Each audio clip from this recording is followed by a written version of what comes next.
stabilize. Those are the early signs of an easing cycle that you want to see that'll help grow your conviction in towards whether the benefits will broaden out to the broader economy, and we're seeing that. But ironically, you're still defensively posturing for the market. Yes, So you're bullish but defensively posturing. Jim, you're saying you would buy financials and energy and tech and everything here. Is that right? I would, Kelly. I think that it's fine to own some defensive stocks, but I'd be underweight. I think they're just way too popular, way too bid up in price, way too overvalued. And if we get any recovery at all, we don't need a huge, fast growth rate, just a bounce in any kind of manufacturing data. I think there's going to be quite a rally in cyclical stocks that are very underrepresented in portfolios, and just a little bit of bearish thinking moving back in that direction could lead to big upside moves. Michael, quick last response on that. Sure. We've been overweight groups like utilities, staples, and REITs for over a year and a half, and we've been hearing that same pushback. They're expensive, they're crowded. The bottom line is, when we do see that monetary stimulus help pick up leading indicators like PMIs, that will be the time to get out of those groups. We think you're not afraid you're going to get trampled with the herd if you wait for those signs? We think it's still 3 to 4 months away. We're watching closely, but with earnings season coming, we still think there's some downside risks. All right. Guys, thank you both. Michael Kantrowitz, Jim Paulson today. Appreciate it. And coming up, you thought President Trump had a powerful Twitter account. Now an NBA general manager has triggered an international incident with one tweet. What the league needs to do to get out of this jam. Plus, we will talk to an analyst who says breakfast isn't the most important meal of the day, at least not for Wendy's. Our lunch. We'll be right back.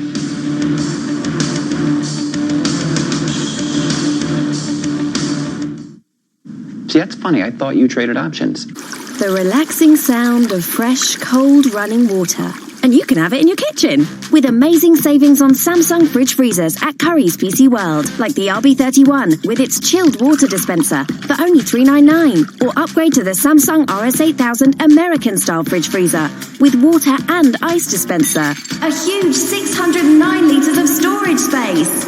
At just $1,049. How relaxing.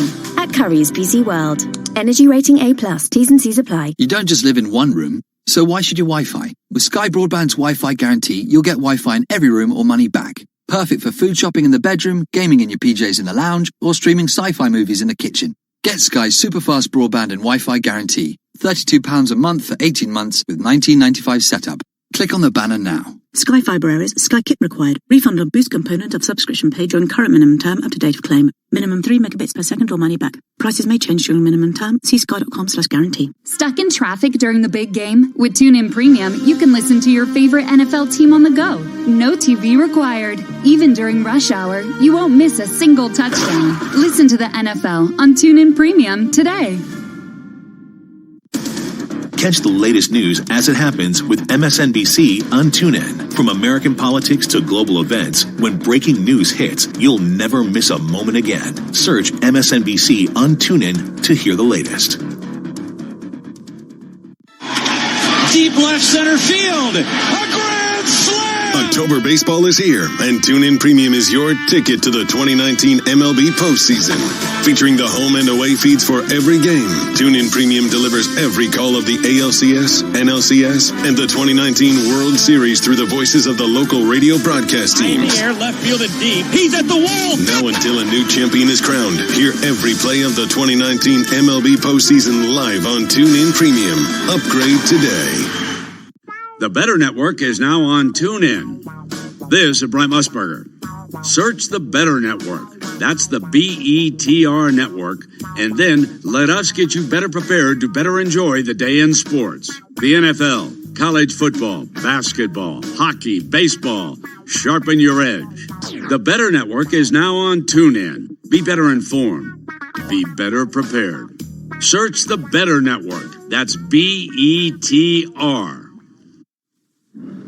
All right, welcome back. This may be Power Lunch, but we're going to talk breakfast right now. Wendy's dreaming of its breakfast menu set to roll out next year, but one analyst thinks it might be a nightmare. Cowen downgrading the stock to a hold this morning and saying, in this case, breakfast is not the most important meal of the day. Let's bring in the man behind the downgrade, Andrew Charles. He's a research analyst covering the restaurant space at Cowen. He just doesn't like breakfast. Andrew, welcome. Good to have you with us. Why do you think this is not a lift for Wendy's, and what has breakfast meant to some of Wendy's competitors like McDonald's or Burger King or Dunkin'? Sure. So thanks for having me. It makes perfect sense why Wendy's is pursuing this offering. It's about 25% of McDonald's sales. The morning day part's about 2/3 of Dunkin' sales. And it's about 15% or so for Burger King. So obviously a big opportunity if they can figure this out. But I'd say the three things that don't make us too compelled on this initiative in the near term is that, one, this is a very crowded and entrenched field. And, they've given their competitors essentially 3 months of advance notice. So you can rest assured that they're going to be ready with marketing and promotional tactics once Wendy's does roll this out in order to protect their turf. I would say, look, this doesn't really represent a competitive advantage for the brand, and so it's hard for us to argue for the enduring sales growth behind breakfast, behind this. I mean, when you think about Burger King and their lead right now with the Impossible Whopper with plant-based proteins, that's a competitive advantage. McDonald's is pursuing an overhaul, a holistic digital drive-through overhaul of their business through recent acquisitions. They'll be doing this in a proprietary manner. And then, look, we saw the jobs numbers on Friday that we're at 3.5% unemployment, the lowest rate in 50 years. And Wendy's is going to be hiring 20,000 employees. That's a big number, and for not such a large field. And we look at limited service breakfast sales. I mean, they were really in earnest in 2010 through 2015 as the recovery was taking place and as consumers were increasingly going back to work. I mean, right now with 3.5% unemployment, that tailwind has really played out, I would argue. And so we're really relying on share shift to grow sales for Wendy's breakfast in the near term. Yeah, really, I kind of get it. McDonald's has been in the breakfast game for a long time. Dunkin', with its offerings, basically, they have a sort of first mover advantage there. Starbucks even, you sort of connote breakfast as opposed to later in the day. So would you have a hold on Wendy's at this price level? No, on his ticket it's Yeah, we've decided to downgrade it this morning to market perform. I think that's the appropriate rating. And look, this could work longer term, but in terms of the proving out process where the brand has tried this 3 times in the past, we think it's best to be on the sidelines in our foreseeable future. You cover a bunch of them: McDonald's, Chipotle, Jack in the Box, Starbucks, and all. What's your favorite? Give me your 3 faves. Yeah, so in the large cap, we really like restaurant brands and the commanding lead they have with plant-based proteins. We think that Burger King will be enough here to outpower and deliver upside to adjusted EBITDA, while Tim Hortons could potentially remain soft in the foreseeable future. On the mid-cap side, we like Wingstop. We think this brand is so well positioned within the industry, just given it's geared towards digital sales, given the off-premise nature, given the operational simplicity of the concept. Really like the growth potential of that brand. And then McDonald's as well. We like what they're doing longer term, and the short term also think that we have conviction as well. They're doing the right things to help grow sales as well. Andrew, thank you very much. Andrew Charles of Cowen and Company. We appreciate it. Thank you. 2019 was supposed to be a huge year for IPOs, but high-profile unicorns like Uber and Lyft are down big since their debuts. A top venture capitalist will tell us what the problem is and who's to blame. And we'll tell you what's scaring some people about this Russell 2000 chart. Are the small caps in big trouble? We'll be right back. You own municipal bonds, right? Yes, I do. The relaxing sound of fresh, cold running water. And you can have it in your kitchen with amazing savings on Samsung fridge freezers at Curry's PC World, like the RB31 with its chilled water dispenser for only $399, or upgrade to the Samsung RS8000 American-style fridge freezer with water and ice dispenser. A huge 609 litres of storage space at just $104.9. How relaxing at Curry's PC World. Energy rating A+. T's and C's apply. Be honest. How much attention are you really paying to this advert? 25%? Maybe 30% if you're sitting in traffic and the kids have stopped arguing. What about 0%? Well, now's the time to give 0% attention. Because for a limited time only, the entire Mini range is available with 0% APR. All you need to decide is which Mini is perfect for you. Good to know we've now got 100% of your attention. Search 0% Mini to find out more. Who's in? Minimum 25% deposit on 24-month select agreements for new models ordered by 30th of September 2019 at participating retailers, subject to availability. UK residents age 18+. Guarantees may be required. Mileage and other conditions apply if you return the vehicle. T's and C's apply. Mini UK, a trading name of BMW UK Limited, is a credit broker, not a lender. MLB is right here on TuneIn. A swing and a drive to right field. That's it. Well, Ramirez back, and that ball's gone. And to find it all, you need to search MLB on TuneIn. By the wall, out of here. Home and away calls are a click away on TuneIn Premium. Hey, NFL fans, can't watch the game? Can't be there? We've got you covered. With TuneIn Premium, you can hear every NFL game live as it's happening, or catch it later on demand. Anytime, anywhere, all season long. Couldn't. Here's a swing and a drive deep to right field. Looking up. Goodbye, baseball. Between game-winning shots and walk-off homers, follow TuneIn on social media to discover the latest and greatest in live sports. With the 24th pick in the 2019 NFL Draft. From live reminders that the biggest MLB games are on the air, to recommendations of the best new sports talk shows and podcasts. He's going to be fine. He's going to be good right away in 3 years. Follow at TuneIn on Facebook, Twitter, and Instagram to get the most out of TuneIn. ESPN Radio and TuneIn just go hand in hand. Hi, this is Mel Kiper Jr. reminding you that all of your favorite ESPN Radio shows and events are right here on TuneIn. Just search ESPN Radio to begin enjoying today.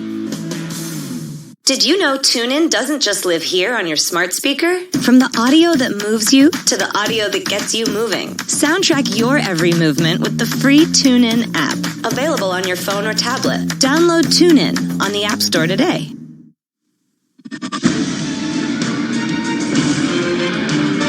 Welcome back to Power Lunch. I'm Mike Santoli at the New York Stock Exchange.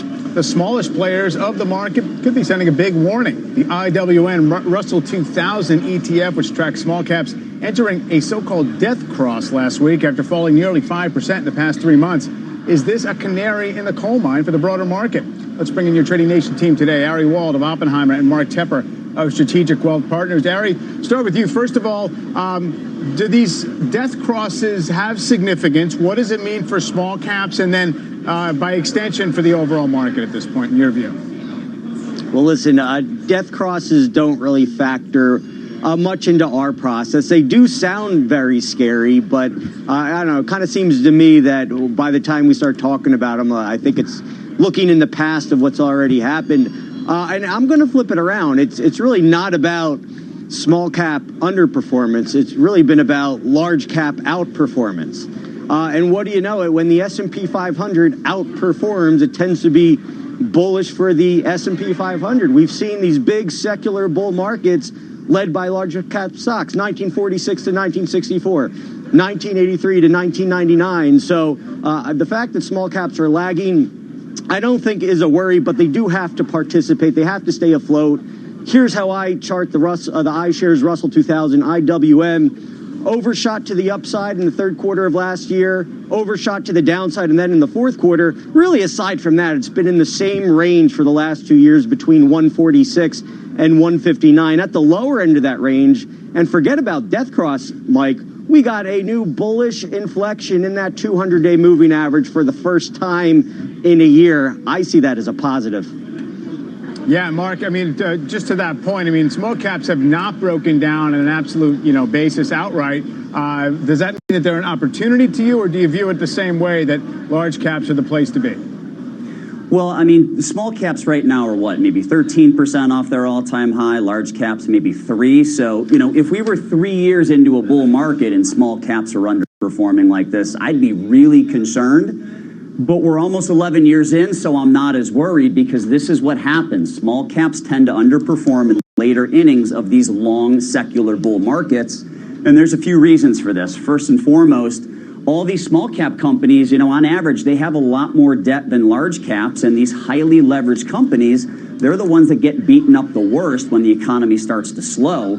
When you look at the Russell 2000, over 35% of the companies in there are making no money. And I think it's worth taking a look at the sector exposure of the Russell 2000 as well. Financials and industrials make up about 35% of that index, and regional banks are a significant portion of the financials, and they're going to take it on the chin during a Fed easing cycle when there's net interest margin compression. In small cap industrials, that wouldn't be my favorite place to be if the economy's slowing. So, and then beyond that, all the best performers from the small caps have now reconstituted into mid caps. So you're left with just the laggers. So, at this stage of the game, I'd much rather be in large cap over small.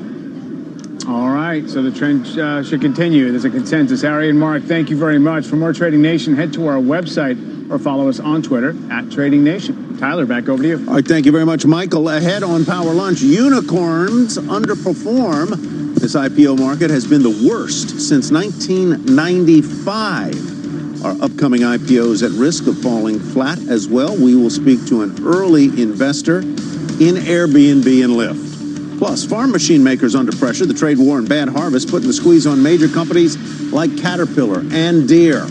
And the NBA in hot water after a GM tweeted about Hong Kong coming out on the side of the protesters. Now the league is at risk of upsetting both China and the U.S. We'll explain all this when Power Lunch returns. And now, the latest from tradingnation.cnbc.com and a word from our sponsor. Every trader should accept that losses are part of the process. So in an effort to reduce your risk and define your max loss, consider using stop or trailing stop orders. This approach can help eliminate emotion from your decision-making and set you on the path to consistent trading. I'm Joanna Payne, and Schwab is the better place for traders. Wow, what a beautiful wedding! As your second... We could play epic music, or we could speak in an overdramatic tone, or even set off fireworks! But that's just not smarty. Instead, we let our offer do the talking. Right now, you can grab 25% off our unlimited data SIM. That's just $18.75 a month with no speed restrictions, no credit check, and no long contract to tie you in. Now that's smarty. Just search Smarty Mobile and switch today. It's easy. Offer available for a limited time only. See smarty.co.uk for terms. The nights have started to draw in. And at DFS, we know that can only mean one thing. Everyone will want to spend more time at home, getting nice and cozy. Ah, you can't beat it. That's why all our sofas are handmade to order, and many are guaranteed to be delivered in time for Christmas. So you can look forward to cozying up this winter, knowing your new sofa won't let you down. DFS. No one wants to get caught in the cold in London. We're with you. So our boilers come with 2 years interest-free credit to avoid a big chill to your wallet. You'll get a 5-year British Gas warranty. And now we can even quote by video call after work or weekends at a time that suits you. Get a quote by the 30th of November and get £150 off a new boiler or £450 off for existing home care customers. Search British Gas New Boiler. Conditions apply. TuneIn puts you on the sideline for the 2019 college football season free all year long. With college football on TuneIn, hear the home and away call for more than 140 schools live. Regular season matchups and rivalry games, conference championships and bowl games. The college football playoff. Throw it. He's got it on his stiff arm. End zone. Touchdown. You can listen to it all for free at home, on campus, or on the road. Hear the excitement and pageantry of college football all season long free on TuneIn. MLB is right here on TuneIn. A swing and a drive to right field. That's it. Well, Ramirez back, and that ball's gone. And to find it all, you need to search MLB on TuneIn. By the wall, out of here. Home and away calls are a click away on TuneIn Premium. Want to know what's happening in right now? The latest headlines are just a tap away with Fox News Talk on TuneIn. When news breaks, get up-to-the-minute coverage on developing stories from around the world. Plus, hear all the Fox shows you watch on your TV. Listen to Fox News Talk around the clock on TuneIn. You love TuneIn for live breaking news from CNN, MSNBC, Fox, CNBC, and more. But when you can't catch your favorite show as it airs, it might just be a click away as a podcast. Search your favorite news station to explore all the on-demand news shows on TuneIn. Welcome back, everybody. I'm Sue Herrera. Here's your CNBC News update at this hour.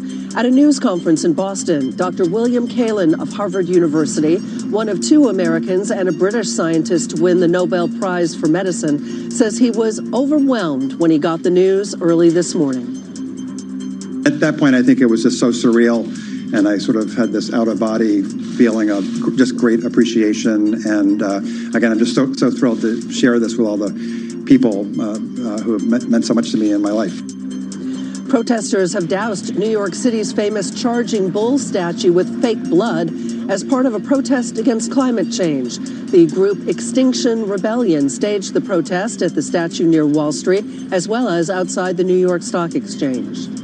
Consumer products giant Unilever says it aims to cut its use of non-recycled plastics in half by the year 2025. It says it will try and achieve that goal by reducing its use of all plastics by 100,000 metric tons and using more recycled plastic.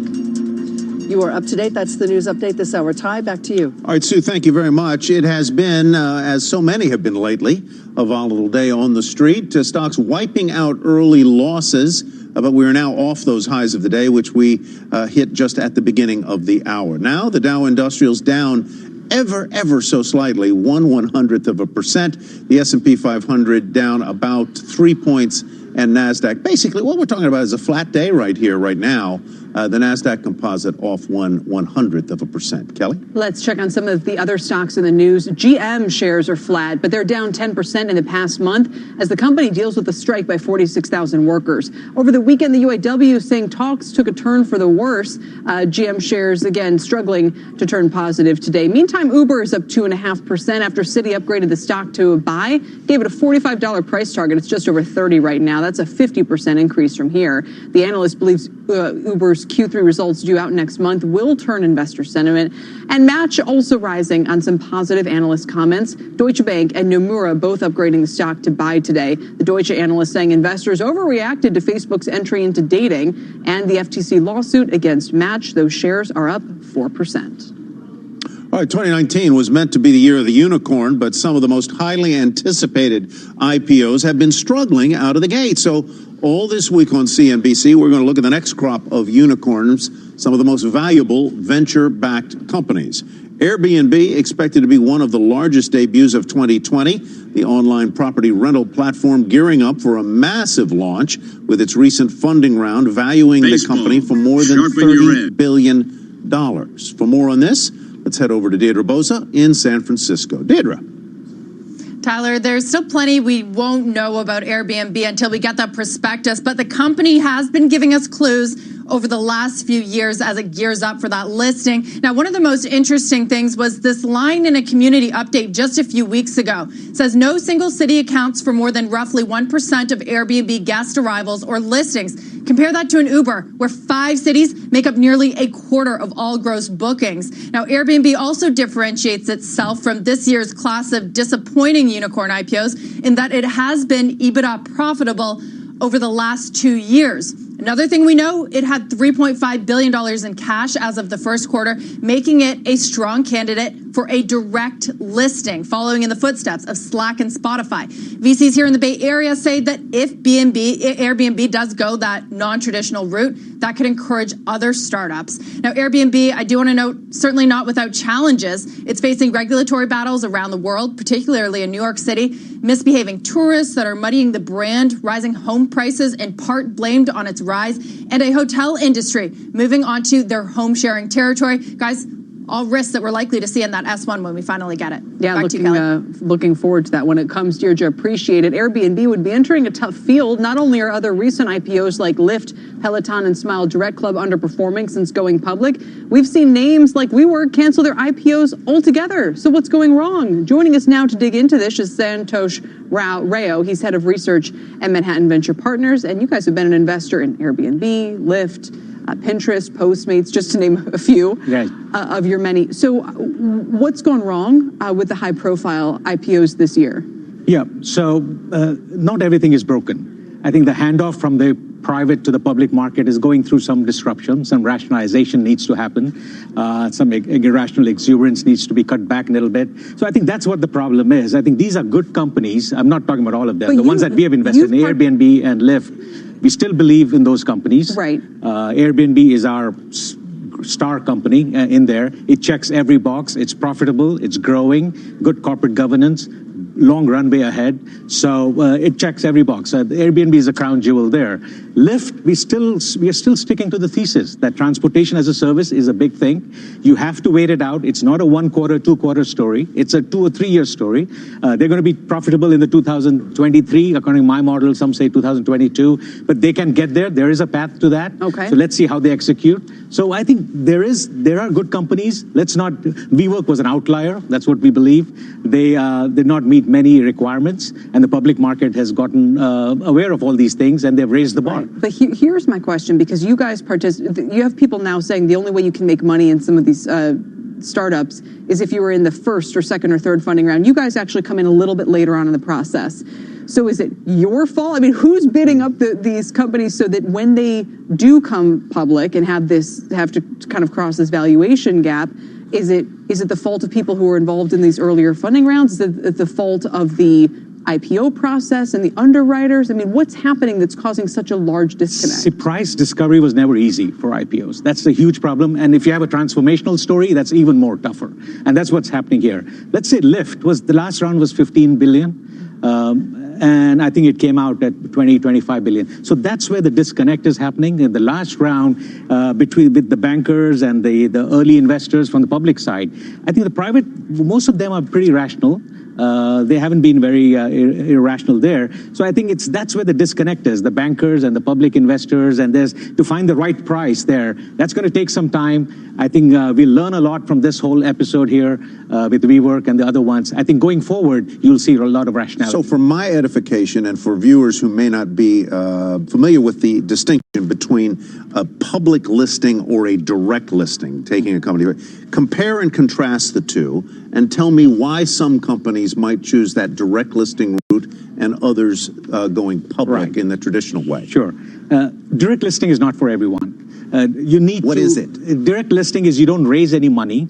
Whoever the investors and the early the employees, they can sell at the IPO. So the company does not get any money. The early investors and the employees get some liquidity out there. So that's good in some cases. If the company doesn't need money, like Airbnb, Spotify didn't need it either, Slack didn't need it either, so they can go out and do the thing, and then later on do a secondary down the road. Plus, but they need brand recognition. They need people to come in. That extra boost that you get, that publicity, that marketing that you get with the bankers and out there with the IPO, you will miss out on a direct listing. With IPO, it's not for the early stage. It's companies. A capital raising. Capital raising. You need that. Most of the companies need that. So. I know Bill Curley is talking about that. He's been a big proponent of direct listing. It's going to take a while to get there. But at this point, I think the status quo will remain. You'll have a mix of both. But not many companies at this point can do direct listing. So you, just to put a pin on the Airbnb discussion, think that it's worth about, how much do you think it's worth? We think it's worth $50 billion. $50 billion. This is a company that Deirdre was reporting their latest funding round was around $31 billion. Private market valuations recently have been around $35 billion. So right, don't forget that 31 was in early 2017. Since then, they've made 6 acquisitions. Their experiences business is growing much faster than what we thought. So I think we factored all that in. So with all things considered, by the time they come to market, I think there's a path to $50 billion. That's what we think. And that would be the total valuation of the company. Enterprise value at that point. Enterprise value at that point. Yeah, that's our conservative. And what would they come to market with as a percentage of that $50 billion? They'll be valued at $50 billion, essentially, or more, depending on how the sentiment is. They would just 100% of the shares would then be out there. Not really. I mean, they put out certain number of shares, usually 10 to 15% of the float. So it's not all of it, but later on, and that's been a big problem with IPOs. The supply has been less, the demand has been more, and that's jacking up the prices too. So there's a lot of that dynamic going on there as well. The next big test for the IPO market will be how that one goes. Exactly. That'll be a big test, and hopefully that'll bring back people into the IPO. Can you get me a nice place in Paris for a week? Sure. I will. Santosh, thank you so much. Thank you. Santosh Rail. And 2019 has been a rough year for farmers on several fronts. Frank Holland live in East Moline, Illinois, with a look at how some big public companies are being affected by that. Hi, Frank. Hey, good afternoon, Tyler. We're right outside of the factory where John Deere makes farm equipment. The company and one of its biggest rivals saying sales are down in recent months. However, it's 2 big reasons: the trade war and some wet weather here in the Quad Cities and the other farmland areas. We're also talking to farmers, and they say there's something coming up actually in a few days that can give them more confidence to buy new equipment and possibly spark those sales. We'll have the story coming up on Power Lunch.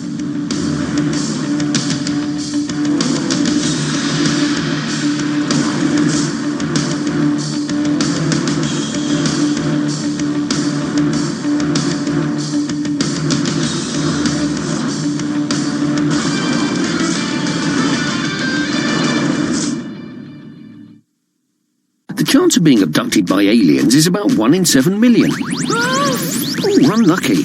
Never mind, at Curry's PC World, there's a 1 in 10 chance to get half your money back on all 2019 LG OLED TVs, like the LG C9, described by Which as simply the best. Its Dolby Atmos gives you a surround sound experience that's out of this world, and there's up to £500 off. So the question is, are you feeling lucky at Curry's PC World? T's and C's apply. GB16 plus. See currys.co.uk. Hey NFL fans, can't watch the game? Can't be there? We've got you covered. With TuneIn Premium, you can hear every NFL game live as it's happening, or catch it later on demand. Anytime, anywhere, all season long. From the TuneIn Studios, I'm Fonseca with your daily sports update. Dasby Swanson hit a tie double with 2 outs in the 9th inning. And Duvall delivered a 2-run single. Atlanta Braves railed past the St. Louis Cardinals 3-1 on Sunday to take a 2-1 lead in the NL Division Series. Sitting there, 8th, 9th inning, I was definitely much more nervous than I was out on the mound. Heart beating out of my chest after being on nothing but caffeine and adrenaline most of today. More Major League action news or to find the latest games, search MLB so you don't miss your Division Series and favorite your team. That's your TuneIn Sports Update. At home or on the go, stay up to date on the latest news and political trends with Fox's full lineup of shows. Plus, when news breaks, Fox has you covered with live updates and expert analysis on the biggest developing stories. Listen to Fox News Talk anytime on TuneIn. In case you didn't know, TuneIn lets you listen to the same radio stations you pick up on your home or car radio, except you can hear them from anywhere. If you want to find a station from somewhere else in the world, navigate to the By Location section under Browse. Keep exploring with TuneIn. Good. Here's a swing and a drive deep to right field. Looking up. Goodbye, baseball. Between game-winning shots and walk-off homers, follow TuneIn on social media to discover the latest and greatest in live sports. With the 24th pick in the 2019 NFL Draft. From live reminders that the biggest MLB games are on the air, to recommendations of the best new sports talk shows and podcasts. He's going to be fine. He's going to be good right away in 3 years. Follow at TuneIn on Facebook, Twitter, and Instagram to get the most out of TuneIn.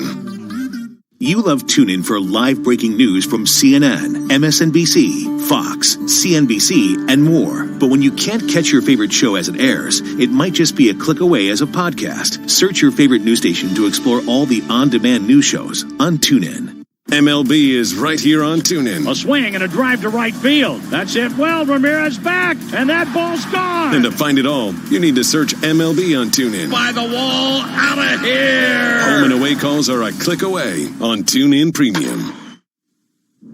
2019 has been a rough year on the farm, with the double whammy of the trade war and wet weather hitting the harvest.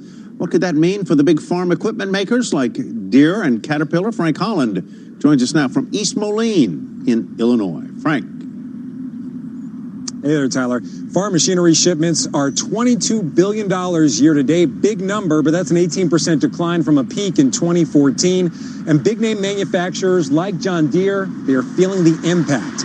The company says its agriculture division was down 6% last quarter. Deere also laying off workers here in the Quad Cities where it makes farm machines. Its rival Caterpillar saying sales of tractors and combines are down in the first half of the year. Rain and flooding in the Midwest delaying the harvest, and the ongoing trade war, major factors. Soybean farmers like Phil Four say they're holding off on buying any new equipment, at least for now. I'm just trying to take a wait-and-see attitude, maintain the old equipment, and then if times improve, we'll roll into some newer tractors or combines. We've backed off on any capital purchases of anything very high dollar at all. We're going to postpone anything in the future for probably a full year, possibly 2 years out, and just maintain the line that we now have. And the willingness of farmers to make new capital investments in tractors and combines and other things has fallen dramatically over the last 3 months, according to the Agriculture Economy Barometer put out by Purdue University. Coming up in just a few days on Thursday, we'll get another reading on farmer confidence when the September numbers for farm machine sales are put out. Coincidentally, the same day that U.S.-China trade talks resume, another thing that could give these farmers confidence. Back over to you. Yeah, or not. Frank, thanks very much. Appreciate it. Frank Holland for us today. The NBA is meanwhile running away from a tweet from the Houston Rockets GM that sparked a huge reaction from China. Now, could the league's stance on the issue turn off fans at home? All this as the season is just about to tip off. Stay with Power Lunch.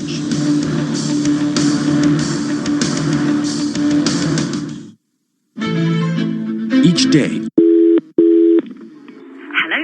Vitality Health Insurance. Oh, hi. Is it true if I join Vitality, I get de facto 5-star rated cover, can speak to a GP 24/7, get rewarded for staying active with things like Starbucks coffee, get a little sausage dog to live with me, and you could beat my current premium by up to 10%? Absolutely. Except one of those. It's the dog, isn't it? Yeah. Time to review your health insurance. Just search Vitality Health. Vitality. Positively different. Minimum monthly premiums, terms and conditions apply. Good. Here's a swing and a drive deep to right field. Looking up. Goodbye, baseball. Between game-winning shots and walk-off homers, follow TuneIn on social media to discover the latest and greatest in live sports. With the 24th pick in the 2019 NFL Draft. From live reminders that the biggest MLB games are on the air, to recommendations of the best new sports talk shows and podcasts. He's going to be fine. He's going to be good right away in 3 years. Follow at TuneIn on Facebook, Twitter, and Instagram to get the most out of TuneIn. Want to know what's happening in right now? The latest headlines are just a tap away with Fox News Talk on TuneIn. When news breaks, get up-to-the-minute coverage on developing stories from around the world. Plus, hear all the Fox shows you watch on your TV. Listen to Fox News Talk around the clock on TuneIn. A lot of people aren't aware that TuneIn lets you listen to the same terrestrial stations that you pick up on your FM AM dial, except you can hear them from anywhere. To see all the stations broadcasting in your area, find the local radio section on the home screen. Keep it local with TuneIn. Hi, this is Brian Weber, host of NFL First and Goal every Sunday, kicking off at 1 Eastern only on TuneIn Premium. Be sure to listen this Sunday for the ultimate football fan experience, featuring 7 hours of commercial-free coverage of every scoring play around the NFL.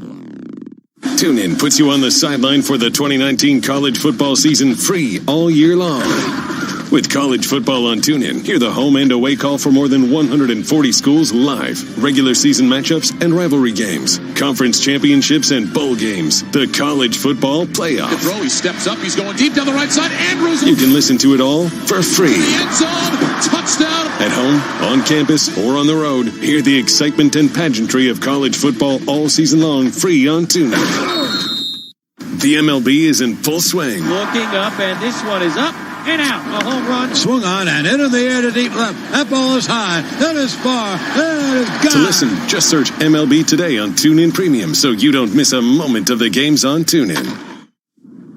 Welcome back. One tweet about freedom for Hong Kong protesters from Houston Rockets general manager Daryl Morey has sent the NBA and its relationship with China, its largest international market, reeling. The latest sign of just how tenuous it's become to be an American company doing business in China. Eric Chemi is here with the latest for us. That's Eric. right, Kelly. So Houston Rockets GM Daryl Morey tweeted on Friday night an image saying, "Fight for freedom, stand with Hong Kong." That led to immense backlash from the Chinese government and some of the NBA's major Chinese partners. The NBA issued its own press release calling Morey's tweet regrettable, while Rockets owner Tillman Fertitta distanced himself from Morey's message, saying the Rockets are not a political organization. In many other political cases, the NBA has been openly vocal in its progressive stances. But with China, the approach has been different. Maybe that's because there are 300 million basketball players there, 500 million who watched an NBA game last year, or the $1.5 billion media deal from Tencent that was just renewed in July.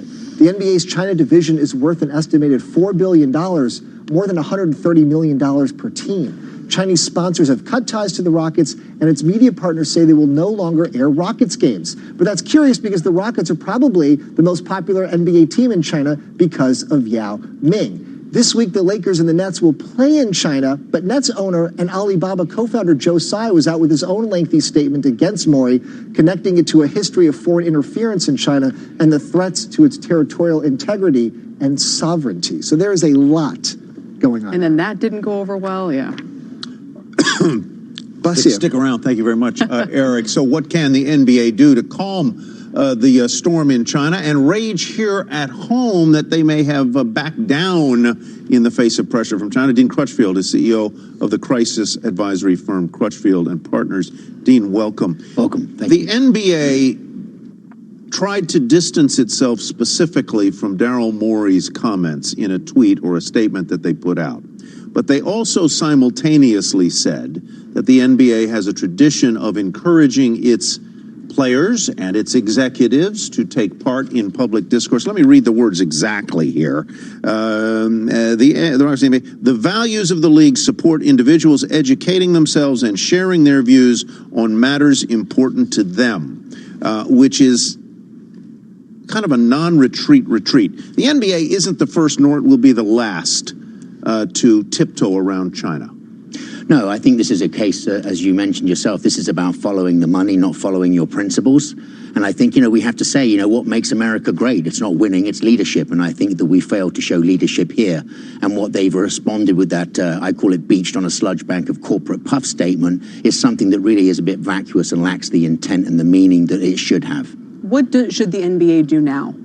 Well, this is a crisis management situation, and what they've done so far is behaved in what the wrong way is of crisis, which is kind of to deny, to delay, to deflect the situation. So they've denied it's their point of view. They've deflected it on Darryl in terms of making that statement. Really what they need to do now is respond boldly, but that's going to be very difficult because they've come out of the gate rather shy and rather shamed. But how can they respond boldly to the U.S. audience that is upset without further upsetting the Chinese? Well, this is going to be the dilemma, and I think this is a marketing dilemma. There are a lot of global brands out there that differentiate their message for different local markets. Can this be done here when it's on the global stage? It's very difficult to do.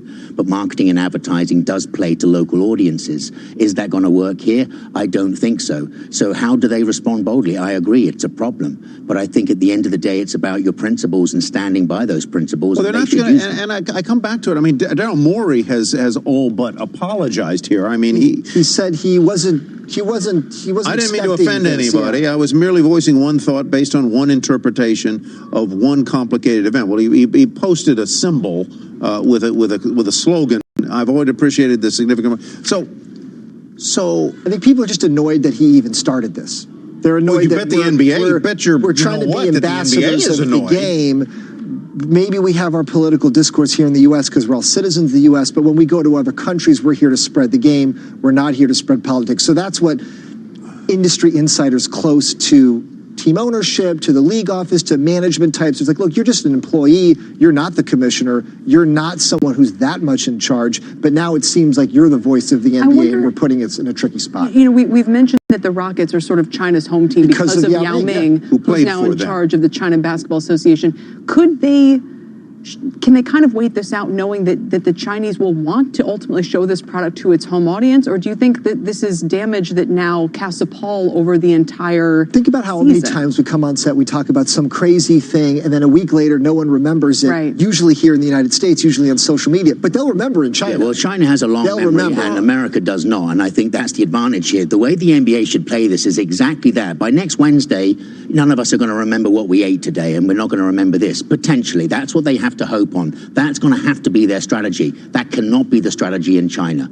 So you think that they can basically just kind of wait for people here to get distracted, but not observe? Sometimes a good strategy is to observe and say nothing. Take the leaf from the Chinese. And I think that's the case for the NBA here. I'm not knocking Americans, but we do have a short-term memory. We really do move on very quickly. And that's going to be to the NBA's advantage in the local market. This wasn't the NBA speaking. This was not even the Houston Rockets speaking. This was Daryl Morey speaking. Yeah, but now it's America speaking. So let me thread this through here. There are hundreds of companies, of U.S. companies, doing business in China with serious exposure and relationships there, whether it's General Motors or Ford or Nike or Apple. They're silent. They have not talked about Hong Kong that I'm aware of. This is So where's the outcry that says, okay, we are all for our principles of supporting freedom here?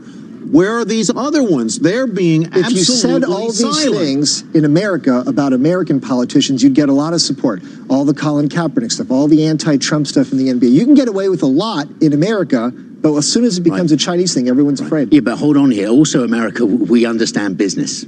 This is the country of capitalism, and we understand how markets move. So we also can have patience and flexibility when it comes to certain positions we take in those markets. We understand how important China is to our economy. We are sucking up to it in so many ways, and we can't walk away from it. This is a massive franchise worth billions of dollars. The American understands the importance of business. They understand the sensitivity. What you've just done, though, is you've basically apologized for being American. That is the problem in the statement the NBA's made. You've apologized for us. We don't want to be apologized. I've got to leave it there. Dean, Eric, thank you. We'll be right back. Check, please.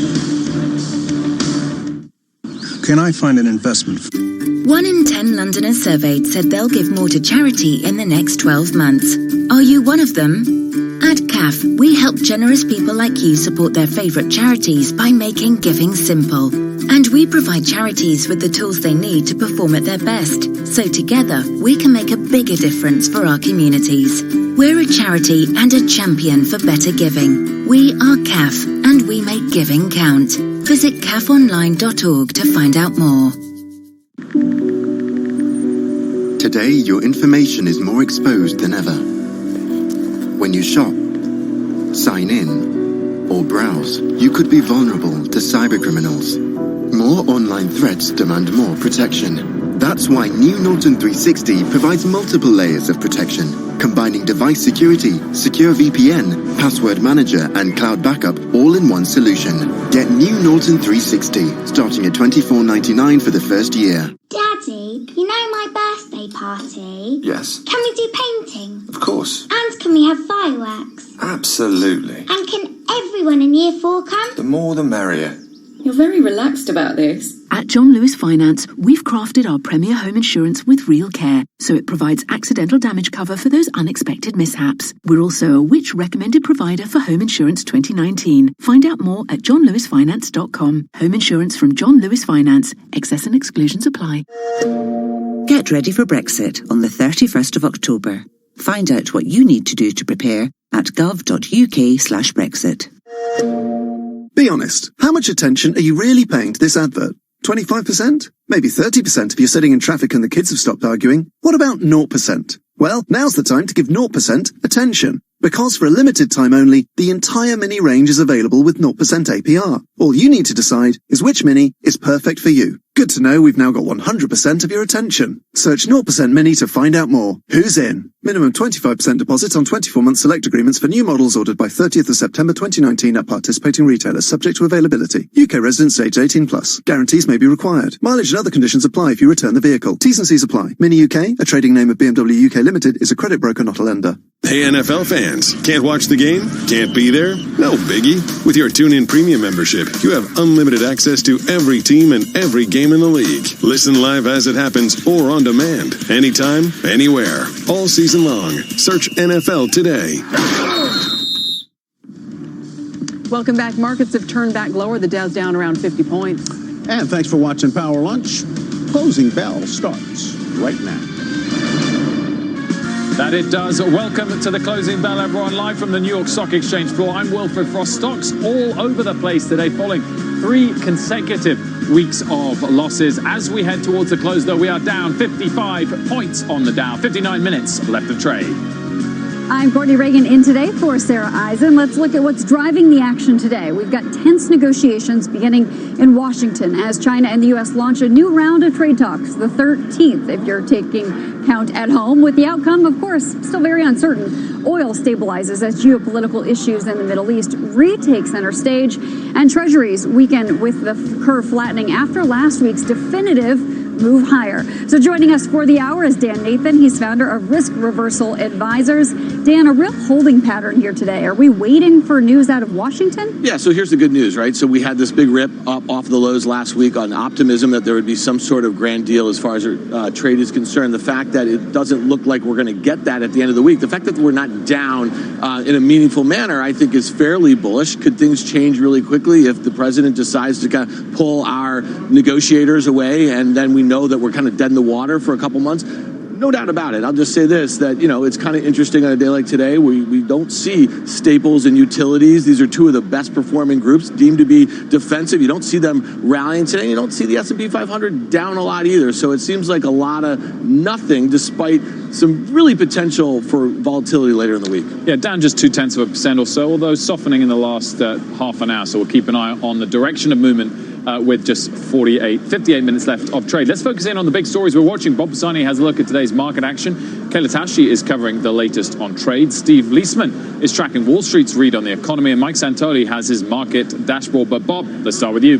Yeah, well, what we've got here is choppy trading. I call it kind of low conviction. So we had an initial move up on China trade headlines. Really, we had two rallies. One of them was in the mid-morning. Larry Kudlow came on saying the U.S. is keeping an open mind, but also said he has no plans to force a delisting of Chinese companies trading in the U.S. That helped early on, about 10:30. Then about 1:30 Eastern time, we had a Fox News report that the Chinese Commerce Ministry was ready to do a deal on the parts of the negotiation both sides could agree upon. But then we just sort of lost steam, and there wasn't any real headlines on that. The conviction on the China trade just is not very strong right now. Hasn't been for a while. China stocks did rally midday and fell back. You want to look at the MCHI. This is a broad China ETF. Same situation, just fell back, rallied initially. And then cyclicals like semiconductors, materials, industrials, banks, they went positive midday. But they, too, have failed back into negative territory for the most part, except for materials. Courtney, back to you. Thanks, Bob. We'll check in with you again later. Turning now to the China trade deal, or potential deal, or maybe no deal. Who knows? As deputy-level negotiations kick off ahead of higher-level talks later this week. Kayla Tausche has the latest from Washington. Hi, Kayla. Hi, Courtney. They're meeting behind closed doors, but both Washington and Beijing choosing to message through the media as these critical talks get underway in Washington. Chinese officials have suggested to multiple outlets that they do a deal, but on some narrower issues, but they would not change Beijing's intellectual property laws, and that's long been a deal breaker for the White House. But trade advisor Peter Navarro this morning, he said it was a broad deal or no deal, and then he had NEC Director Larry Kudlow say the U.S. is open to whatever the delegation brings. Both sides are hedging their bets that talks between principals later this week, beginning Thursday, would be fruitful, even if the result for now is incomplete, and those negotiations on those tough issues extend through the election. Guys? Caleb, thank you very much for that. Dan, your take on this, I mean, clearly not clear positives and progress, but the market's been focused more on other things, the fundamental data, for example, than the trade headlines of late. Well, I think it's really important. They're all kind of connected, right? So we're just starting to see some of our manufacturing data kind of weaken here. And the notion that the U.S. could somehow decouple from China, which is obviously feeling a far greater effect from this trade war than we are, I think is kind of catching up to us a little bit now. We're seeing some weaker consumer data, here in the U.S. So the notion that this thing could go on for too much longer the way it is not great. And we know that we'll also have the looming deadline of December 15th for those consumer tariffs that were announced on August 1st. And when you think about that, that is really when this market started to kind of slant downward on August 1st after just making a new all-time high on July 26th. So I think there needs to be some sort of resolution, at least that won't have new tariffs come in December 15th. That will hang over the market over the next couple of months if this trade negotiation, it just falls apart and those tariffs are on tap. Well, because of some of that worsening economic data that Dan mentioned, Wall Street firms have lowered economic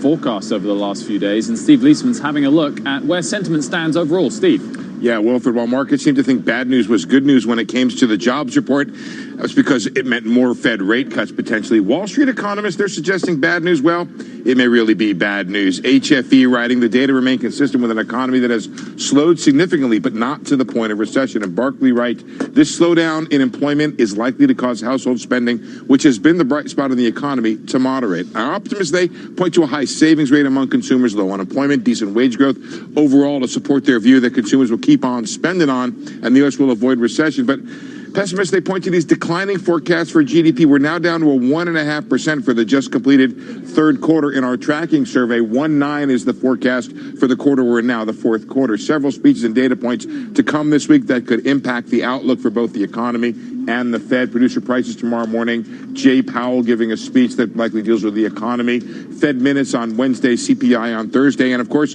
import prices, that didn't used to be important, well, they're important now. Fed speeches suggest some strong divisions on the committee, and we'll see this week if the data moves officials closer towards the market's more upbeat view or the pessimism of the Wall Street economists, Courtney.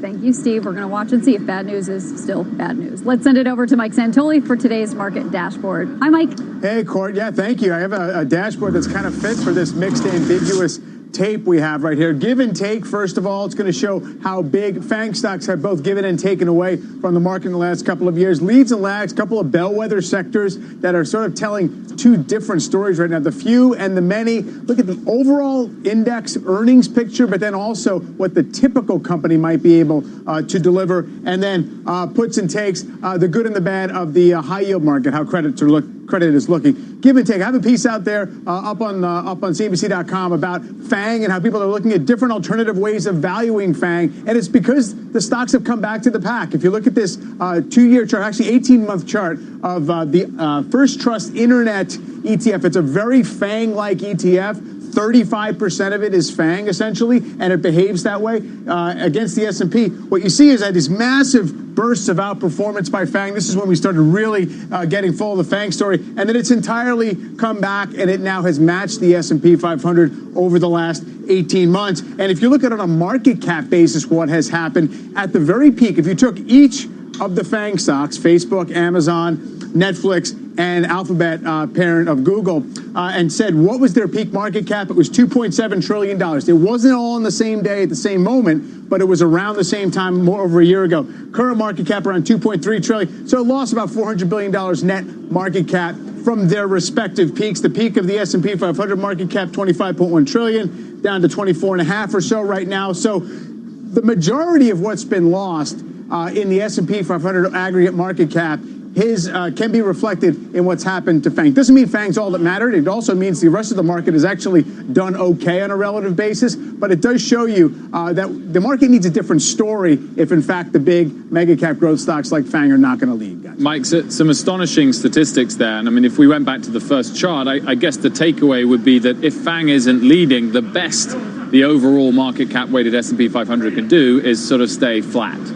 Yes, you would think. I mean, a lot else has to go right in order for it to perform. I would point out things like Apple, very close to a record high, Microsoft. So there are these huge consensus winner, big growth stock names that are working very well. They just don't happen to be FANG, which are under, obviously, regulatory pressures and all the rest.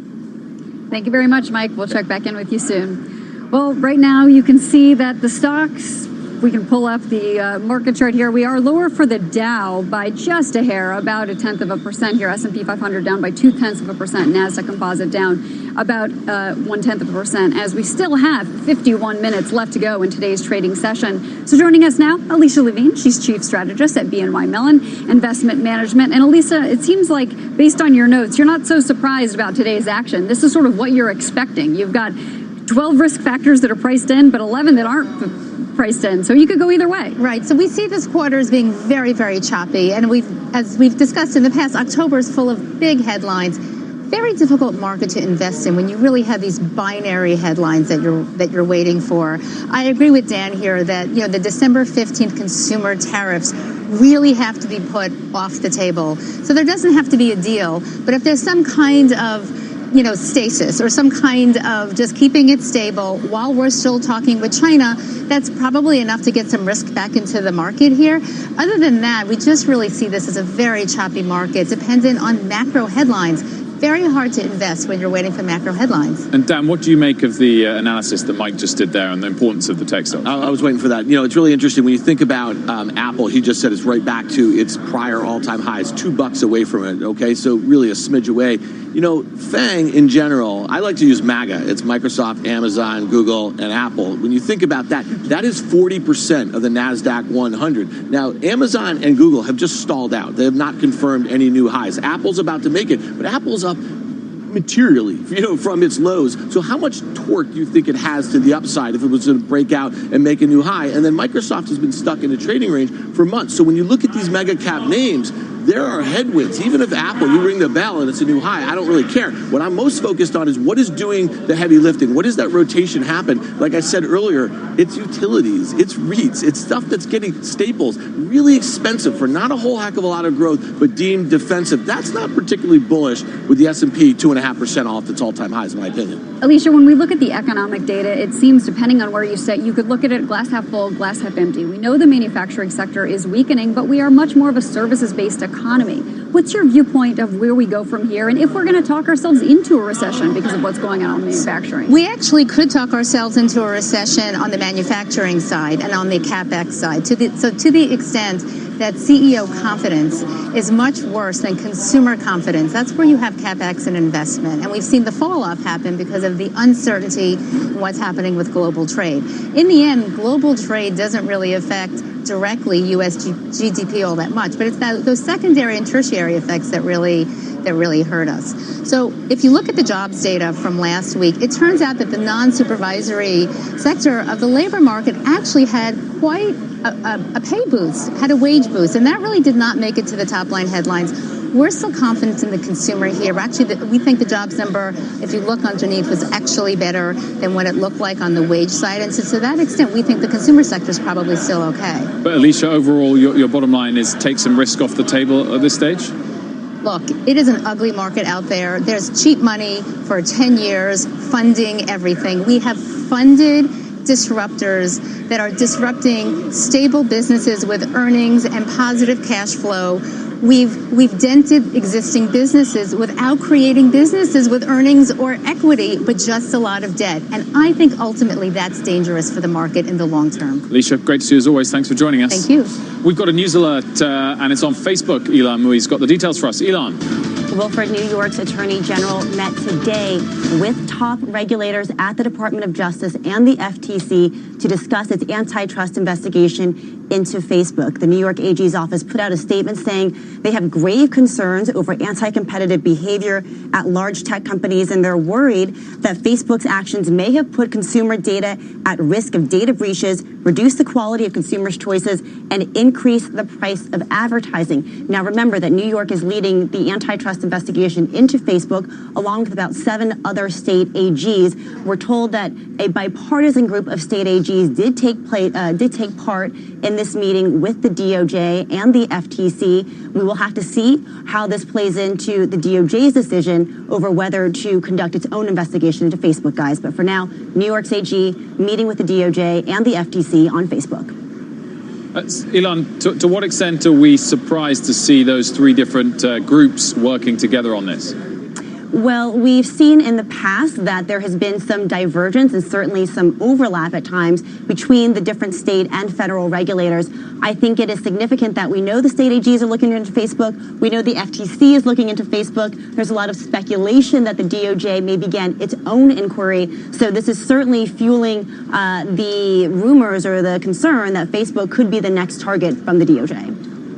Elan, thanks so much for that. Dan, what's your take on this and whether the regulatory risk for these big tech stocks is real? I think you said it yourself. It's bipartisan, and it's coming from the states. It's coming from the feds. And I think that the one big issue right now, and it's interesting because Facebook earlier this year made a new all-time high after having a very bad 2018 when all of this issues really came to the fore. The fact of the matter is advertisers haven't left and users haven't left. So, engagement's starting to drop off a little bit. I think 2020 is going to be a very defining year for the company like Facebook. When you think about the duopoly that they are in with Google, who is also Alphabet, which is also now facing the ire from regulators. Also, it's going to be really interesting. Now, the only thing I'll just mention, very different between Facebook and Google. Facebook has been spending over this year. Their earnings growth is expected to be flat year over year, despite the fact that sales are continuing to grow at a massive clip, about 26%. Going to be $70 billion this year. So they might have already made the sort of investments to do the spend that they need to do to protect their platform from being weaponized the way it was in 2016. Dan, thanks for that. Lots more to come with Dan, of course, throughout the first hour of the show. Also up next, TD Ameritrade out with its latest investor survey, and it could give some clues about sentiment for some of the country's biggest tech stocks. We'll break that down coming up. And later, a big interview with Campbell Soup CEO Mark Klaus' first interview since taking the job back in January. Stock is up more than 30% since that time. That's coming up in just a bit. Stay tuned to Closing Bell. We'll be back right after this. This CNBC program. Good. Here's a swing and a drive deep to right field. Looking up. Goodbye, baseball. Between game-winning shots and walk-off homers, tune in on social media to discover the latest and greatest in live sports. With the 24th pick in the 2019 NFL Draft. From live reminders that the biggest MLB games are on the air, to recommendations of the best new sports talk shows and podcasts. He's going to be fine. He's going to be good right away in 3 years. Follow at TuneIn on Facebook, Twitter, and Instagram to get the most out of TuneIn. TuneIn puts you on the sideline for the 2019 college football season free all year long. With college football on TuneIn, hear the home and away call for more than 140 schools live, regular season matchups and rivalry games, conference championships and bowl games, the college football playoff. Throw it. He's got it in the stiff arm. End zone. can listen to it all for free at home, on campus, or on the road. Hear the excitement and pageantry of college football all season long, free on TuneIn. Want to know what's happening in right now? The latest headlines are just a tap away with Fox News Talk on TuneIn. When news breaks, get up-to-the-minute coverage on developing stories from around the world. Plus, hear all the Fox shows you watch on your TV. Listen to Fox News Talk around the clock on TuneIn. From the TuneIn Studios, I'm Fonseca with your daily sports update. Aaron Rodgers darted toward the line of scrimmage before flinging a ball sidearm for another dazzling completion at the home of the Dallas Cowboys. Aaron Jones waved bye-bye to the Dallas cornerback Brian Jones on the way to one of the 4 rushing touchdowns, which tied Green Bay's franchise record. The Aarons were quite comfortable in a 34-24 victory over the Cowboys on Sunday. We really play for each other more. We have that chemistry. To catch the latest NFL action, search NFL and catch the latest games. It's your TuneIn Sports Update.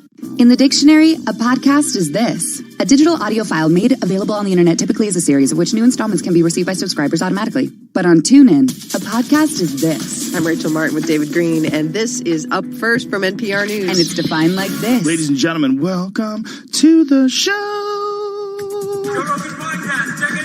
From news, sports, to pop culture, comedy, and beyond. Define your own podcast possibilities on TuneIn. NFL fans, football lives on TuneIn Premium. Wait, the pro size, no, the ham size. He breaks 3 down to the 5. He's in.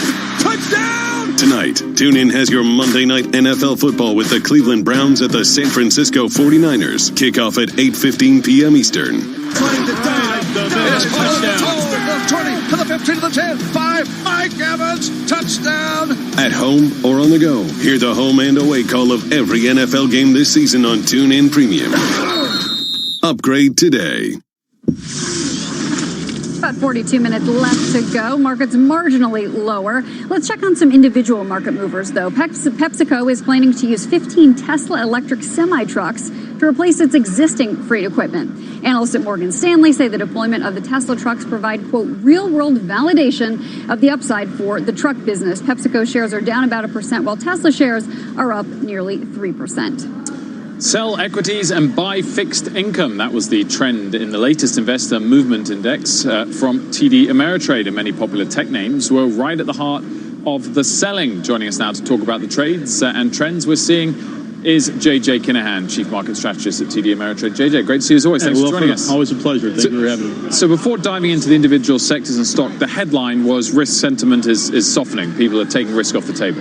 They are, and it continues an 11-month trend of being under the average from when we started this index. What's interesting is you hit, I think, on the most interesting part of it. Risk may be, people may not be taking as much risk, but the fact that they're going into 6-month and less fixed income, in fact, 70% of what we've had put into fixed income last month was in 6-month and less terms, and so it's like 80%, cash, essentially. Yeah, 80% 1 year. And so I think that people are looking for that sell-off to get back in. What continues to be strong, there's no real change in, is these dividend-paying stocks. With interest rates this low, people are looking for both capital appreciation as well as a dividend because they feel they're having a tougher time getting it elsewhere. So when they are looking at equities, what names are they buying, or did they buy? Sure. I found a couple of interesting related ones, in my opinion. Disney and Roku. Roku having the big sell-off, and so the last 2 weeks of the month, our clients were bigger buyers of that name after it started its big sell-off. And I think when you look at the streaming space, and one of the sells being Netflix. Mm-hmm. So I think people have gone from, I want to own the producer of the content, to I want to own the provider of the content, or the distribution network, I guess I should say, of the content a little bit more with Roku. Now, Disney is both the producer and the distributor, but I think that that's something that we're seeing that's really interesting as people are trying to figure out who's going to be the winner in this streaming world. Where did Apple stand? Apple stood as a sell again, which, you and I talk about this every month, and we continue to see that story. Still remains our number one held stock. It's really interesting. When Apple got to 200, we saw strong sellers. This month, if you look at the chart of September, you see that Apple went back and forth around 220 so much, and our clients, every time it got over 220, were pretty heavy sellers of Apple. So I find it really interesting that I see that as sort of a synthetic representation of how people feel about China. The more nervous they get about the outcome of China, I think many retail investors are playing it through what they do with their holdings in Apple.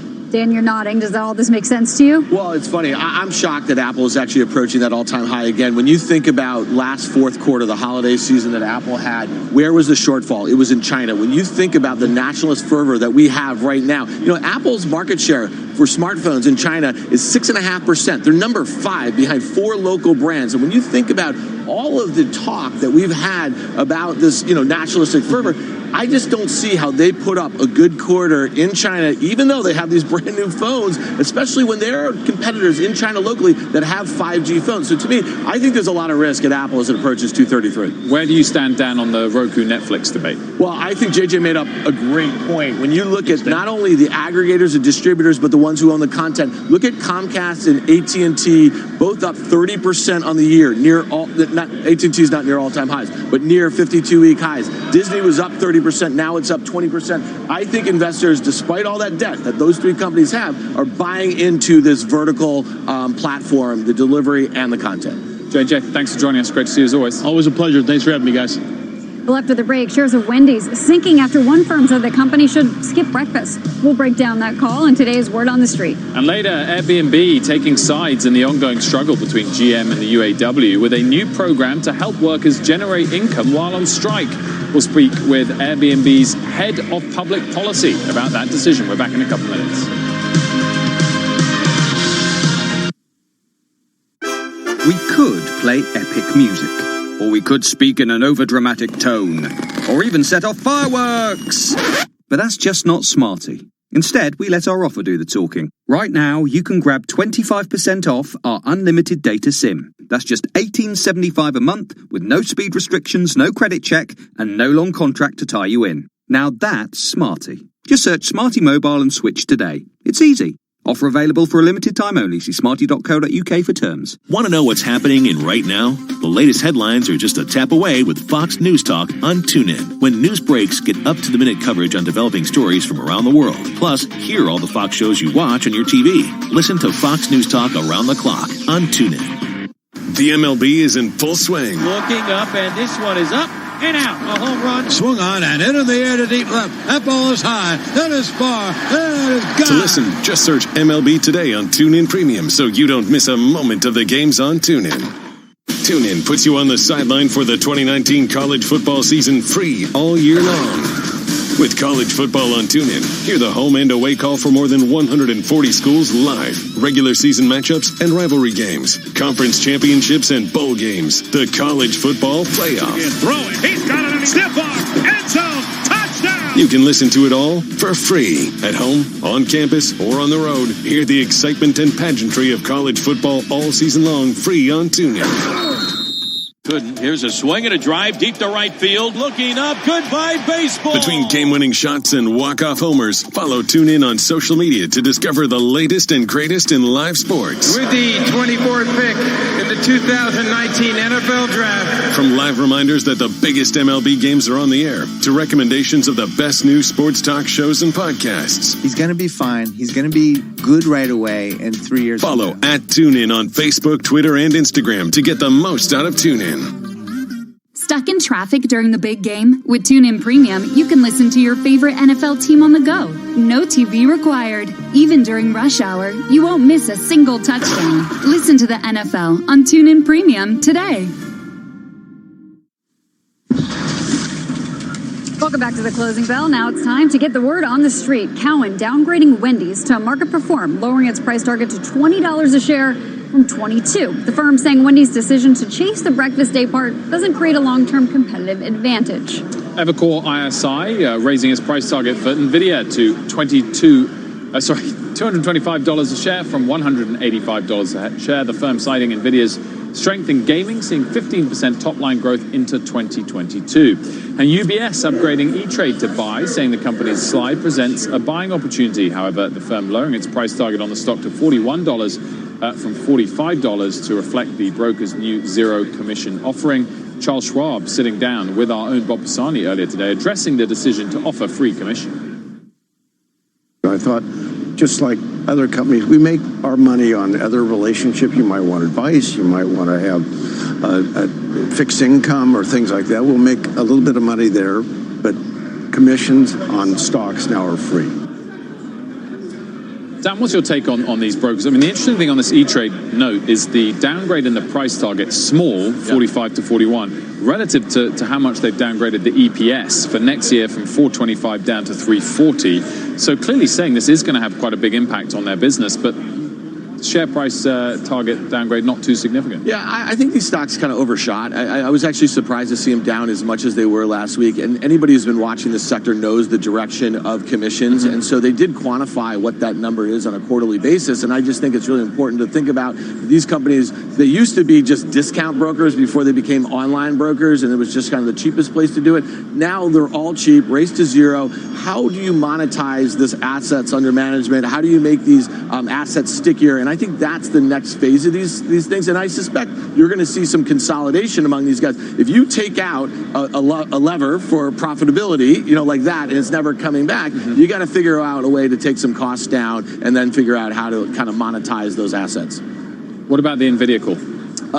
Interesting. This is one that got cut in half off its highs last year, and there's a really interesting gap in the chart for some of you guys who like to look at that. From late December, after the stock was already down about 30%, they had guided down for the next quarter and really seeped into the 2019 numbers. This stock is up considerably on the year. It's still down, considerably from those highs. I think $200 is a really important level of resistance to the upside that I think a lot of traders will be looking for to get through. That being said, this company, if you can see these levers of growth, like gaming again reemerge, it's trading at about 27 times. That's pretty cheap for this stock right here. So. NVIDIA trading up a couple of percent today following that call. We've got just over 30 minutes, 31 minutes left to go of trade. Here are the key things driving the action. China and the US launch a new round of trade talks, with the path to a deal, though, still uncertain. Oil whipsawed as geopolitical issues in the Middle East retake center stage. And treasuries are weaker, with the curve flattening after last week's move higher. We are currently down just 21 points on the Dow. It's now time for a CNBC News Update with Sue Herrera. Good afternoon, Sue. Good afternoon, Courtney. Good afternoon, everyone. Here's what's happening at this hour. Melania Trump became the first lady to visit the Drug Enforcement Agency. She gave brief remarks at the agency's drug-free awareness event, speaking on the importance of educating children about the dangers of e-cigarettes and vaping. We need to continue encouraging teenagers and young adults that have fallen into drug addiction to be brave enough to admit it, to talk about it, and to get help. This also includes addiction associated with e-cigarettes and vaping. 3 children and 2 adults were found dead inside a condo complex in Abington, Massachusetts this morning. The emergency call came in when an adult family member arrived at the home to pick up the children for school. A heavy police presence remains at that scene. Hundreds of billions of dollars are being wasted when it comes to healthcare spending, according to a new report from health insurance company Humana. Researchers looked at 54 government-based studies published over a 7-year span. They found the cost of wasteful spending ranged from $760 to $935 billion, roughly 25% of total healthcare spending. You are up to date. That's the news update this hour. Wilf, I'll send it back downtown to you. Sue, thank you very much. We'll see you next hour. We've got just under 30 minutes left of trade now. Let's send it over to Mike for the second installment of his dashboard. Hi, Mike. Hey, well, so leads and lags, really, depending on the bellwether you decide to look at, it's going to give you a different answer as to the underlying health of this market. Take a look at semiconductors, the SMH semiconductor ETF.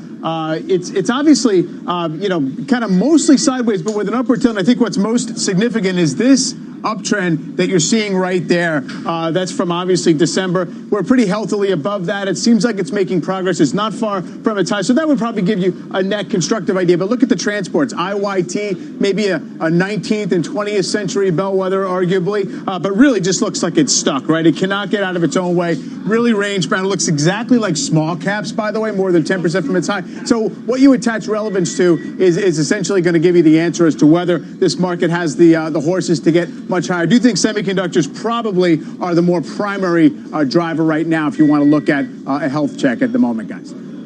Where do you stand on that, Dan? The transports or the small caps, does it worry you for the broader market? Transports look horrible, and they act horrible. And I think it's important to note that semiconductors more and more are selling into industrials. So it's really hard to kind of detach those groups. So the semis are acting really well right now. There's a couple components in that SMH. Taiwan Semiconductor just made a new all-time high this week, but names like Intel are still stuck in the mud. NVIDIA, we just talked about, down a lot. Xilinx, which is considered to be a huge 5G play, also acting very badly, still up a little bit, but down considerably from its highs. So there's a lot of names in that group that don't act particularly well. There's a couple large components that are kind of pushing the index higher right now. Okay. Mike, thanks again. We'll see you again a bit later. We've got 28 minutes left of trade, and we're currently low a little bit, only by 45 points or so on the Dow. Coming up, we've got your last chance trade, and Dan is picking a recent IPO that's down nearly 50% from its IPO price. We'll reveal that call coming up. And speaking of recent IPOs, after the break, we're going to take a deeper dive into the state of the IPO market following WeWork's fall from grace. And as we head to break, here's a quick check on bonds. U.S. Treasury yields are ticking higher after a big drop in last week's roller coaster market. Closing Bell is back very quickly after this break.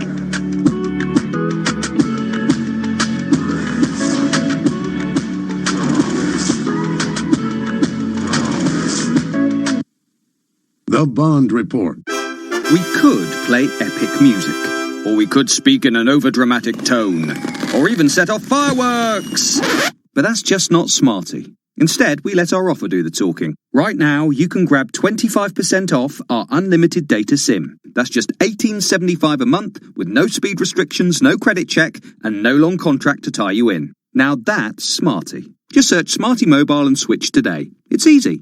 Offer available for a limited time only. See smarty.co.uk for terms. In the dictionary, a podcast is this: a digital audio file made available on the internet, typically as a series, of which new installments can be received by subscribers automatically. But on TuneIn, a podcast is this. I'm Adam Grant, and this is Work Life, my podcast with Ted. We study how to make work not suck. And it's defined like this. Blackout is a suspense-filled thriller from Endeavor Audio and Q-Code. From news, sports, to pop culture, comedy, and beyond. Define your own podcast possibilities on TuneIn. Hi, this is Brian Weber, host of NFL First and Goal, every Sunday, kicking off at 1 Eastern, only on TuneIn Premium. Be sure to listen this Sunday for the ultimate football fan experience, featuring 7 hours of commercial-free coverage of every scoring play around the NFL. Want to know what's happening in right now? The latest headlines are just a tap away with Fox News Talk on TuneIn. When news breaks, get up-to-the-minute coverage on developing stories from around the world. Plus, hear all the Fox shows you watch on your TV. Listen to Fox News Talk around the clock on TuneIn. The MLB is in full swing. Looking up, and this one is up and out. A home run. Swung on and into the air to deep left. That ball is high. That is far. That is gone. To listen, just search MLB Today on TuneIn Premium so you don't miss a moment of the games on TuneIn. TuneIn puts you on the sideline for the 2019 college football season free all year long. With college football on TuneIn, hear the home and away call for more than 140 schools live, regular season matchups and rivalry games, conference championships and bowl games, the college football playoff. Throw it. He's got it on stiff arm. End zone. Touchdown. You can listen to it all for free at home, on campus, or on the road. Hear the excitement and pageantry of college football all season long, free on TuneIn. From the TuneIn Studios, I'm Fonseca with your daily sports update. NFL action was all weekend long right here on TuneIn. Yeah, home and away calls. It looks like the Indianapolis Colts, they were 19, and Kansas City Chiefs, 13. To do what our defense did today was unreal. They just did a great job. It's just a great team win, our best game of the year. You want to catch more NFL action, especially the 49ers of the Browns tonight, 8:20 Eastern? Well, search NFL. Never miss a moment of the action. Make sure to follow TuneIn today so you're always in the know. Twitter, Facebook, Instagram. Just search @TuneIn.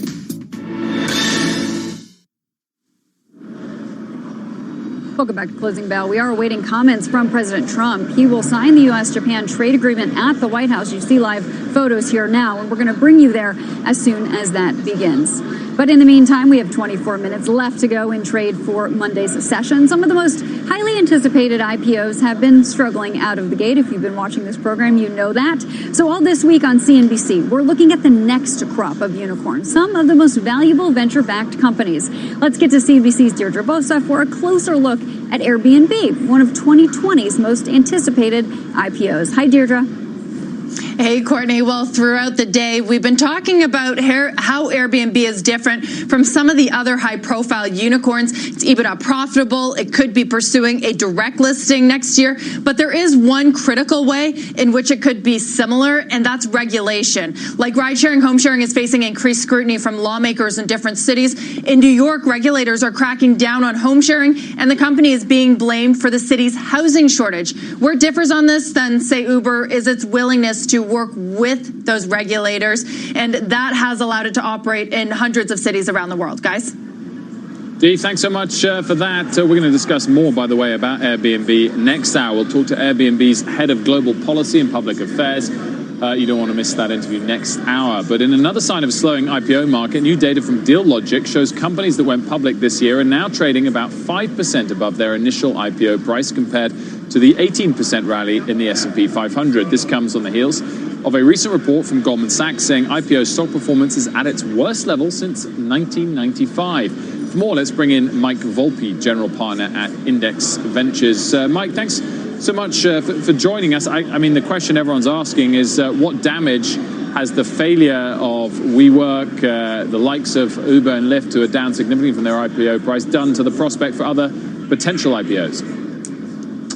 You know, in all candor, I don't think that those three IPOs, and in particular WeWork's failure, has a massive impact on the IPO market. I really think the issues are much more specific to those companies. If you take a look at WeWork, Uber, and Lyft, they have some common characteristics. All three of them are extremely cash-consumptive business models. They are not very profitable at this point in time, and they are built on sort of the notion of build it and they will come. If you look at some of the IPOs that have in fact been successful, whether it's a Datadog, a CrowdStrike, a Zoom, these are companies that either are very close to profitability or are profitable or in some cases have been accidentally profitable for some period of time. And what it really shows you is that the appetite for public market investors centered around companies which can present to them a profitability horizon that's realistic, as opposed to ones that are saying, look, we're going to spend, trust us, at some point there's going to be profitability. So to me, it really shows a sense of companies and the public markets really becoming much more discerning about what they're seeing offered up to them in these public offerings. Were you surprised then that Peloton got away successfully? Because I guess it is one of the companies that might have fitted the other basket you just suggested, that it's a promise of profitability, but not for many years. Yeah, look, I mean, at the end of the day, management teams are responsible for convincing the public markets and investors that the profitability is actually there. And a lot of it depends on what the cost of customer acquisition is or the gross margins and the products that they offer. I think Peloton did get away with it. They got away with it probably because if you looked at the scale of the lack of profitability that they had, it showed something a little more moderated than others, which if you ask certain investors, they feel maybe Uber or Lyft or WeWork may never be profitable. And obviously that's not a viable publicly traded company. So I think there is a gray zone and some nuances, but the more you can show short-term profitability within the next 18 to 24 months after IPO, the more you have an appreciation from the investors that are going to be buying your stock. Profitability is certainly one metric that could be used, but of course, when you're just going public, investors or potential investors are limited to the financial information that they have, and it seems like private valuations after the WeWork debacle is perhaps something we should not be looking at. Is that a warning for investors going forward when trying to evaluate these IPOs? Well, look, I think that there are some fundamental difference between private investors, the investors that have backed the WeWorks, Ubers, and Datadogs and so forth, and public investors. And private investors tend to look more for vision, strategy, a very long-term nature to assessing these businesses. Public markets realistically are looking for nearer-term profitability. They're very different characteristics. And I think in that sense, private investors tend to be much more forgiving because their horizon is so long-term whereas public investors have a shorter-term time horizon and therefore are more punishing to companies that can't show that profitability and that commensurate growth rate with margin structure.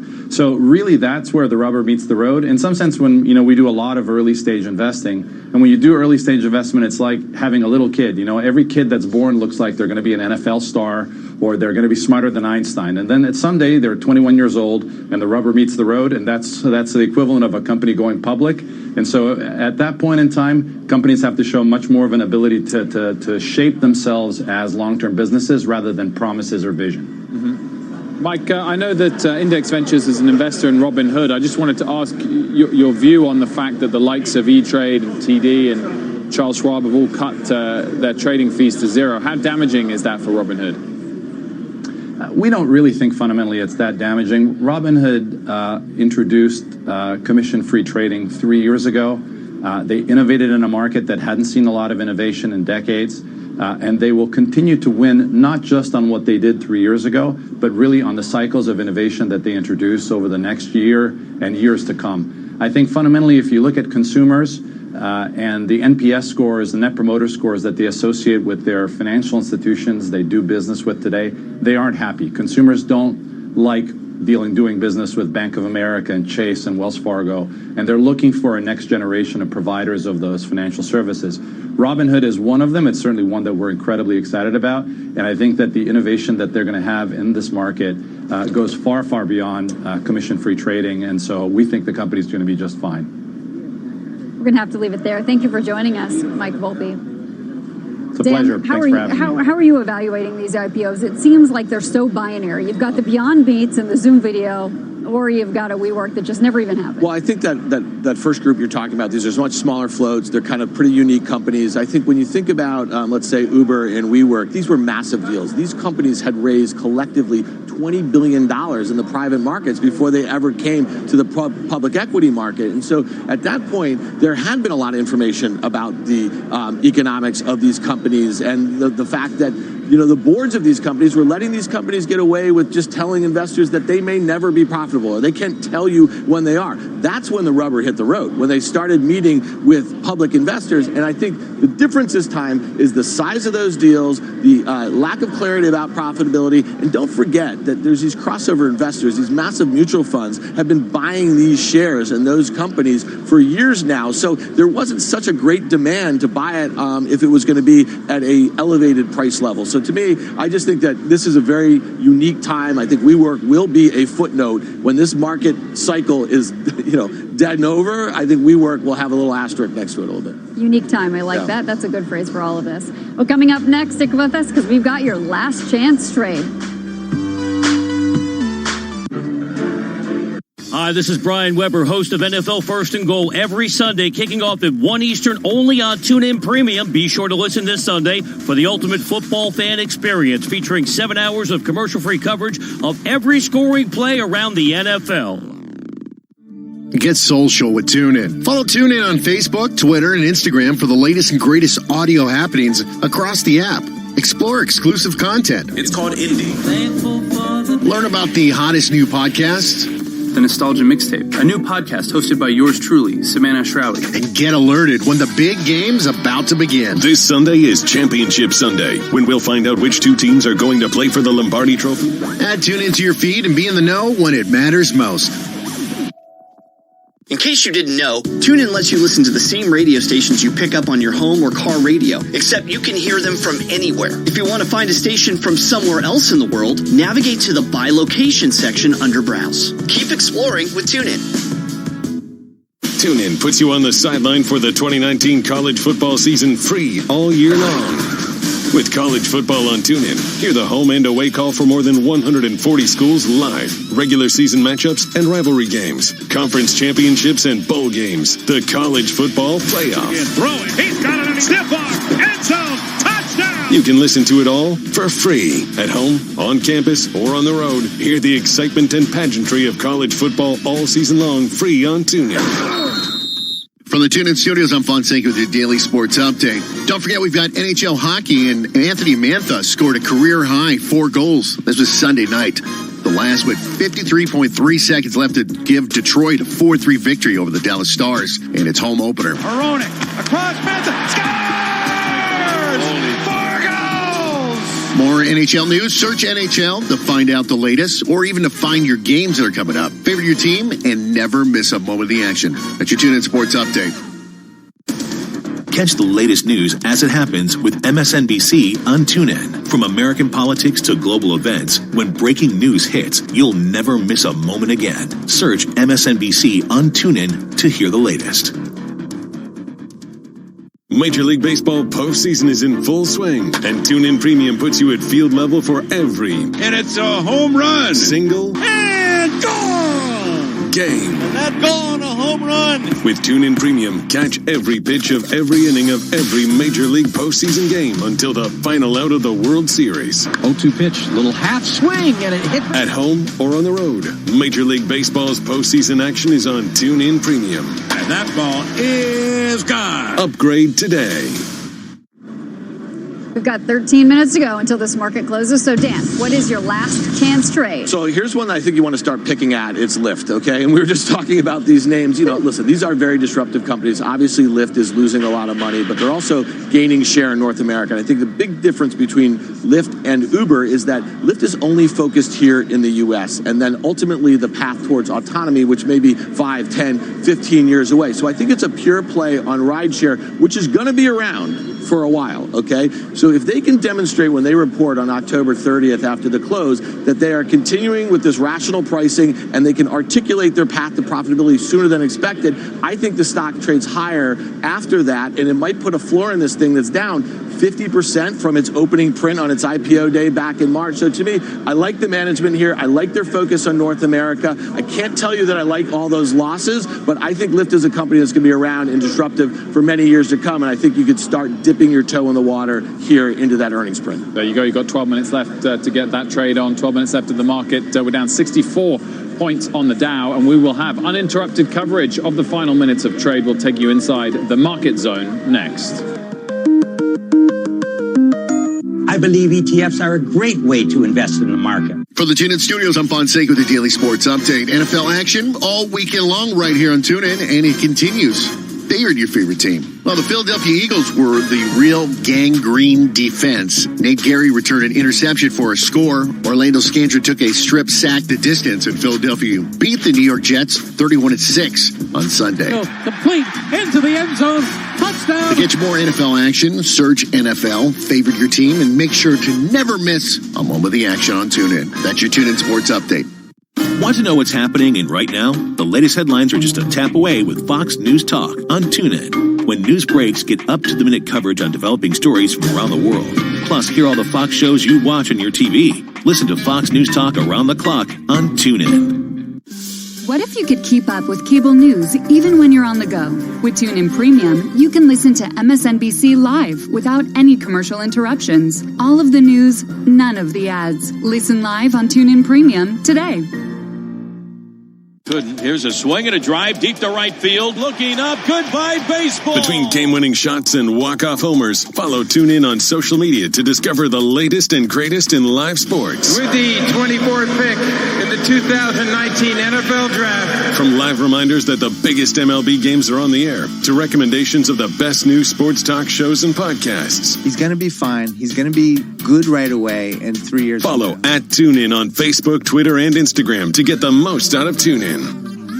You love TuneIn for live breaking news from CNN, MSNBC, Fox, CNBC, and more. But when you can't catch your favorite show as it airs, it might just be a click away as a podcast. Search your favorite news station to explore all the on-demand news shows on TuneIn. Obstacles, I create opportunities. When I see adversity, I find a way. When I hear never, I say now. Southern New Hampshire University is education made to fit your goals.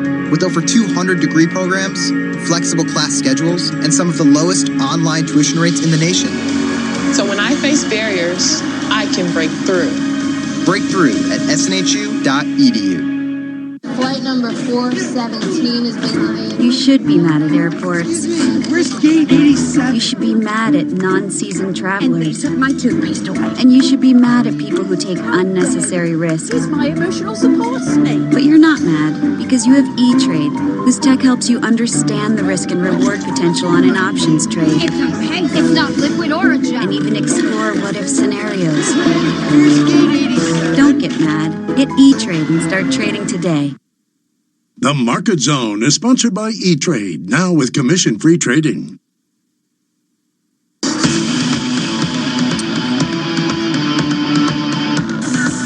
Welcome back. Just over 8 minutes left in the trading day. We're now in the closing bell market zone. Commercial-free coverage of all the action going on into the close. We'll tell you everything an investor needs to know in these final minutes and break down the market action after the close as well. So you'll see some of the big movers in the Dow, the S&P 500, and the NASDAQ constantly changing, and they're going to be updating on the right side of your screen.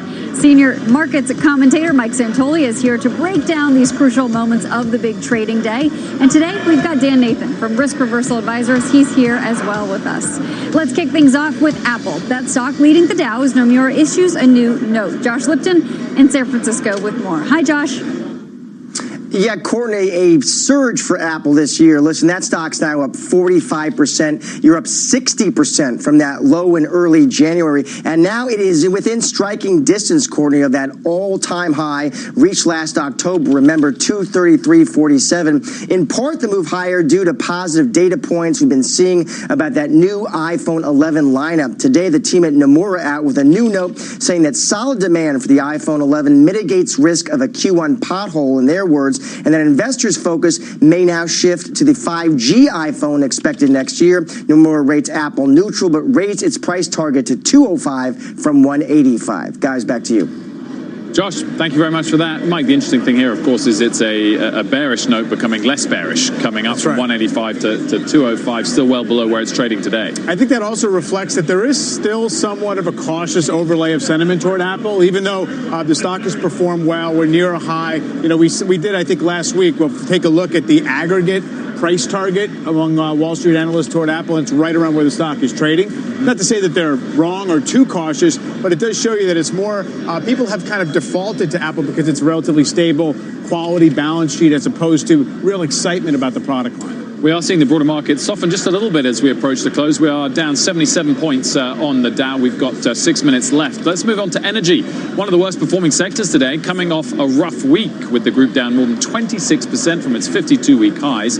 The biggest laggards today include Noble Energy, Devon Energy, and Apache. Dan, where do you stand on energy sector, and within it, what exposure do you want? I mean, not particularly constructive. And when you think about that spike that we had in crude a few weeks ago, and then we've given it all back, that was on geopolitical sort of tensions. You look at global growth and you look at the data we're seeing, it's really not supportive of crude prices. And so when I look at that, the energy complex here in the U.S., some of the worst charts in the U.S. market are right there. Have you looked at Schlumberger? Have you looked at Halliburton? Have you looked at what Chevron and Exxon have given up? So I don't really see anything there that says, given the macro backdrop, that you want to be exposed right there, because if we are going to see another dip lower in global data, crude oil is going to be leading the way and the names associated with it.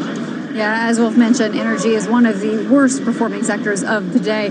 But we have just over 5 minutes left to go. Let's turn now to General Electric and the company's plans to freeze pensions for 20,000 workers. Seema Modi has the details. Hi, Seema. Hi, Courtney. That's right. GE will freeze pensions for 20,000 U.S. workers and offer pension buyouts to 100,000 former employees. The plan does not affect retirees already receiving pension payments. Now, the goal here is to further de-risk the company's balance sheet and shore up capital as CEO Larry Culp tries to restructure the company. GE says this plan will cut its pension deficit by up to $8 billion.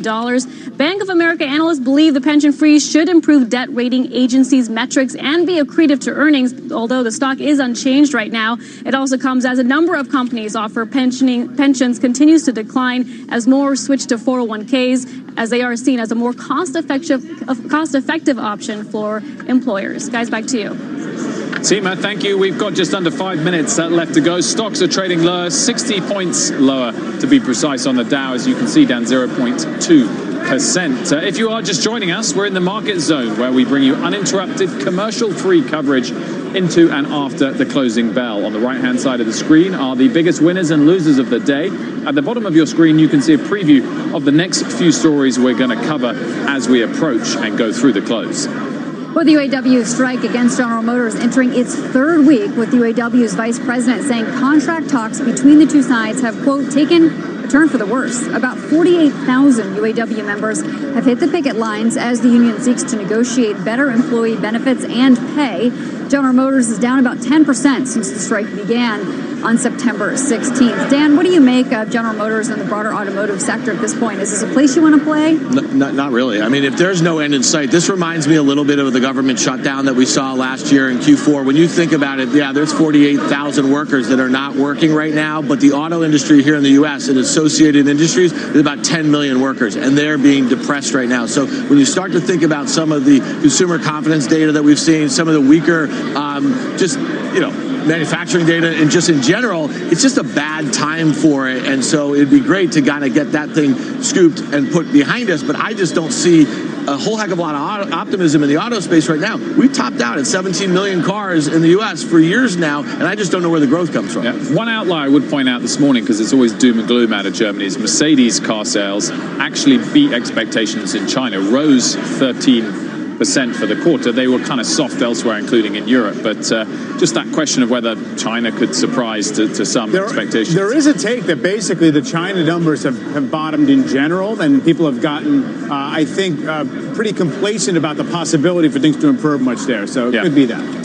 We have got just over 2 minutes left of trade. Let's get to Mike for more on how the market internals have shaped today. Mike. Yeah, Brad, it's been pretty soggy footing for the market. Not big moves in either direction for the index. But if you look at New York Stock Exchange, Brad, it's pretty solidly to the downside. And that actually has eroded a little bit throughout the course of the day. You wouldn't say it's very dramatic. On a volume basis, about 40% up to 60% down. I did want to take a look at treasuries, though, today, because you did have rising treasury yields. And normally that is a backdrop for equities rallying. But look at the 2-year note yield. I have a 5-day of this, which is relevant because we're up to 146. That essentially brings it right back to last Thursday, before that ISM Services Index came in light, and we had that plunge down. People thought the economy was in worse shape, and the Fed easing was getting repriced. Now we're right back to that. So it seems as if it was a shakeout of expectations about the economy. We've somewhat recovered that by now. That chart looks like the shrugging emoji. There you go. Exactly. Well, let's get over to Bertha Coombs at the NASDAQ for the biggest movers there. Hi, Bertha. Yeah, it's a bit of a shrug today for investors. That enthusiasm we saw this morning over the hopes for the China trade talks really fading, and the consumer names have been the ones that have been taking it on the chin today. Not on huge volume, but we do recall that about a week from now we will start to see those new tariffs increases kick in. Meantime, software is about the only thing that's sort of a little bit stronger in terms of tech today. Workday has had a fairly strong week starting this month, but overall software services have lagged things like chip. Finally, we've also seen a little bit of strength in biotech, just fractionally higher at this point, and some of them among the best performers here over the last week. Over to Bob at the NYC. Two modest rallies, Bertha, on some very vague trade headlines, but it didn't last very long. The conviction rate on the trade this week is very, very low. We've had low volume and, frankly, not great trading. You see the rally there in the middle of the day here. Look at the China ETF. That's what I watch for conviction here. Same situation, modest rally, selling off, low volume, low conviction. Retail searching for direction, but some nice moves up in some of the big retail names today, like Signet, Stage Stores, and Kohl's. There's the closing bell. Closing not far off of the opening lows we saw for the Dow Jones Industrial Average, down 99 points at the close.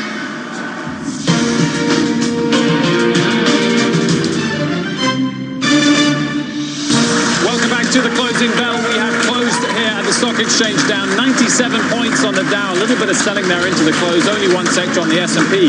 Higher communication services, the other 10 lower. But we are now going to go to President Trump, who is signing the U.S.-Japan trade agreement at the White House in the Roosevelt Room. This isn't it. New U.S.-Japan trade agreement and the U.S.-Japan digital trade agreement. Digital is becoming a very big factor in the world. These two deals represent a tremendous victory for both of our nations. They will create countless jobs, expand investment and commerce, reduce our trade deficit very substantially, promote fairness and reciprocity, and unlock the vast opportunities for growth.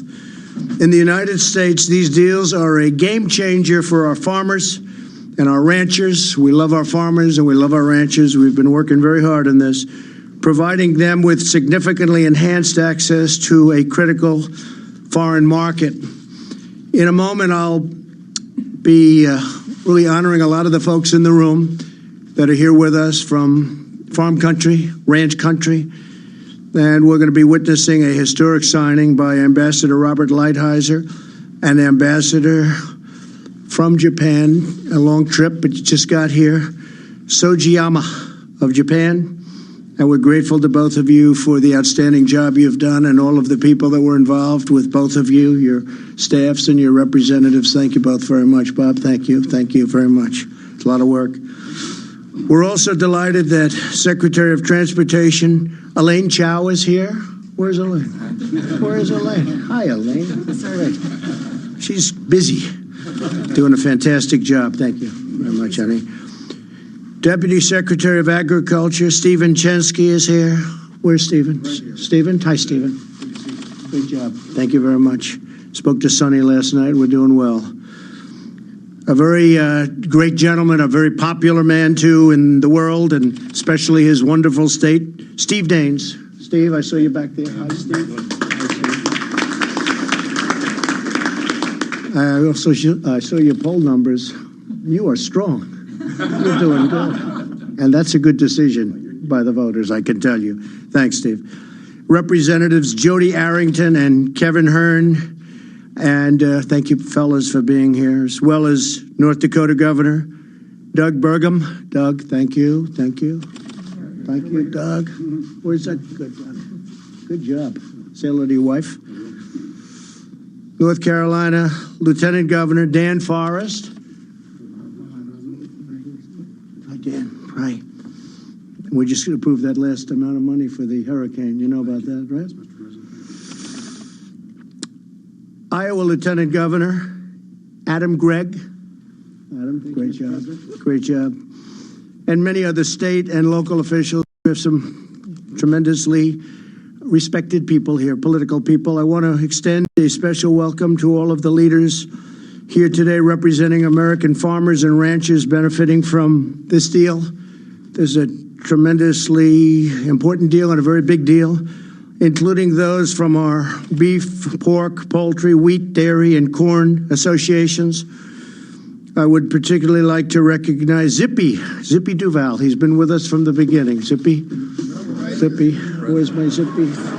You're just listening to President Trump in the Roosevelt Room as he signs this trade agreement with Japan. We will listen in and bring you any relevant comments. But now we're going to move back to the market day and talk with Dan Nathan from Risk Reversal Advisors. He's still with us. And Michael Yoshikami from Destination Wealth Management. And of course, Mike Santoli remains here as well. Mike, I liked your metaphor for today's market. It's like a new relationship. What was it like today? Well, where you say, well, isn't it nice we don't have to really talk? We can just be together. I think it's waiting for an awkward silence to end because the market does not have a good, clear read on what the next bit of direction is. I do think that it was interesting. We got a couple of very fleeting bounces when we got a vaguely promising China trade headline. But in reality, what we did was, we kept most of the Thursday, Friday bounce. I think a lot of people are putting a lot of credence in that reversal we got to the upside after Thursday morning's weak economic numbers. But we still remain kind of stymied a few percent below the highs. This 2940 level in the S&P, we're back to it again. It goes all the way back to last September, basically. Dan, we saw a little bit of selling there into the close. Does that signal anything for what's to come tomorrow or market jitters that just came ahead of the trade talks this week? I think that we were 2-3% off the lows from last week, and those were on commentary that maybe we might have some sort of deal that's somewhat unexpected. I just don't see that happening. So I would fully expect if we get to the end of the week and it looks like there's not going to be any real progress to retest those lows near term. But again, remembering that we're just a few percent from the all-time highs. It's far from a disaster. I just want to make one point. What Mike said as far as interest rates today, I think is pretty interesting. So you have the 10-year at 1.55, 1.56 or something, but the yield curve did flatten a bit. And what didn't like that? Banks didn't like that, Wilf, and so that's a group that when we talk about rotation that we've seen had a good quarter last quarter, but then once that yield curve inverted, the bottom kind of fell out. So that's a group that I think you want to keep a close eye on. Michael, what's your take on the headline from last week? Bad data, but is that offset enough by expectations for more rate cuts? Yeah, I think it is. I think bad data is really, frankly, an overreaction. I think that headline is just way too dramatic. The economy is actually not as bad as people are thinking right now. Now, it may worsen in the future, and we'll see how the trade situation goes. But I expect there's going to be some minor movement on the trade side. And if you look overall, the economy is doing okay. We still have reasonable corporate profits this quarter. As was said by a guest last hour, the underlying unemployment report was actually pretty strong. So I think it is a positive sign that the markets bounced back after those lows last week. I think there's still plenty of money on the sidelines looking to get in at any sign of weakness. Goldman Sachs was out with a note today saying that the economic run is not over and the U.S. is, quote, not close to recession. Meanwhile, JP Morgan saying one should not expect a U.S. recession over the next 12 months. And just last week, Citigroup with a note saying that the bull market is old but not dead. Mike, what's your take on the sentiment of the big Wall Street brokers? Perhaps those three are not totally reflective of a bit of a shift lower in risk gauges over the last I would say not entirely, but what it most tells me is the questions they're getting from their clients. Because these three reports were answers to the overwhelming questions that institutional investors are asking, which is this the end of the cycle? And that's been the fundamental question at the crux of the markets really for months now. So I do think it shows that they're saying, look, the weight of the evidence right now does not say we're tipping into recession. But in general, I also don't think you see Wall Street sentiment projecting a real reacceleration from here or a lot of upside. I think, it's interesting. Citi said, yeah, we think maybe we can go up 10% or so in the next year plus. That qualifies as very bullish, even though that's essentially saying you're going to get roughly the historical rate of return in the market over the next year. And that sounds very aggressive. I think it tells you have relatively muted expectations out there. Michael, it says here in your notes that you're paying an awful lot of attention to interest rate policy as well. We were speaking just a little bit about what was going on, at least with the yields in that market. Do you think that the Federal Reserve is going to keep us from going into recession using that interest rate policy tool that they have at their disposal?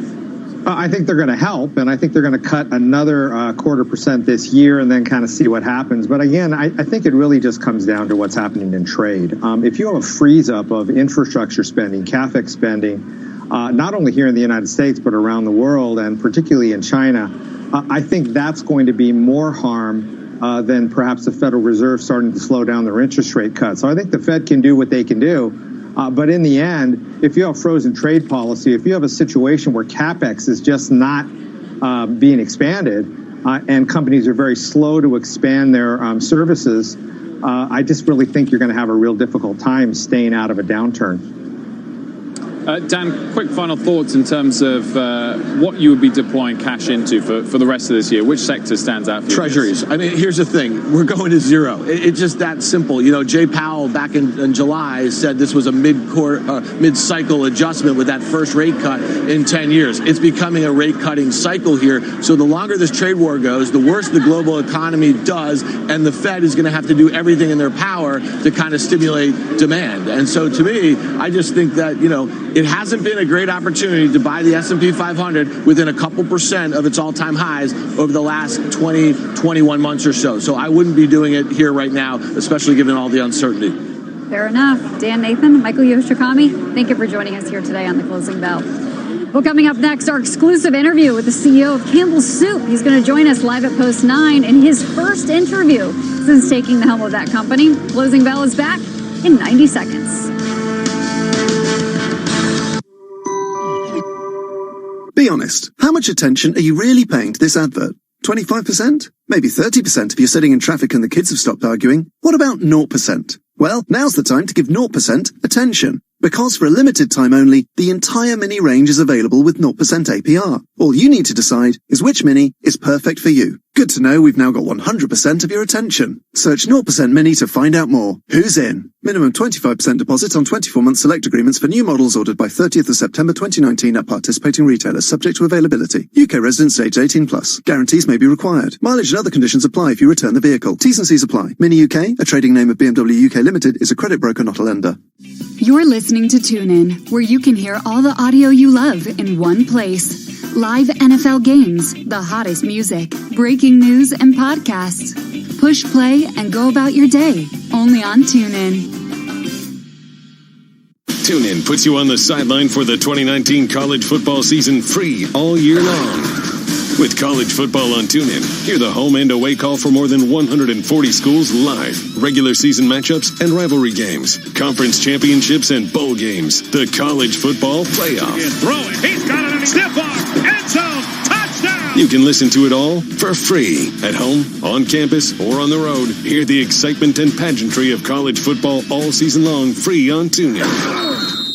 Get social with TuneIn. Follow us on Facebook, Twitter, and Instagram for the latest and greatest audio on the app. Explore exclusive content, learn about hot new podcasts, and get alerted when the big game, well, it's about to begin. Add TuneIn to your feed and be in the know when it matters most. Welcome back. Campbell Soup celebrating its 150th anniversary here at the New York Stock Exchange. The stock rallying in the past 3 months as the company showed signs of a turnaround coupled by strong sales in its snack business. And Campbell Soup CEO Mark Klaus joins us now exclusively in his first interview since taking the helm in January.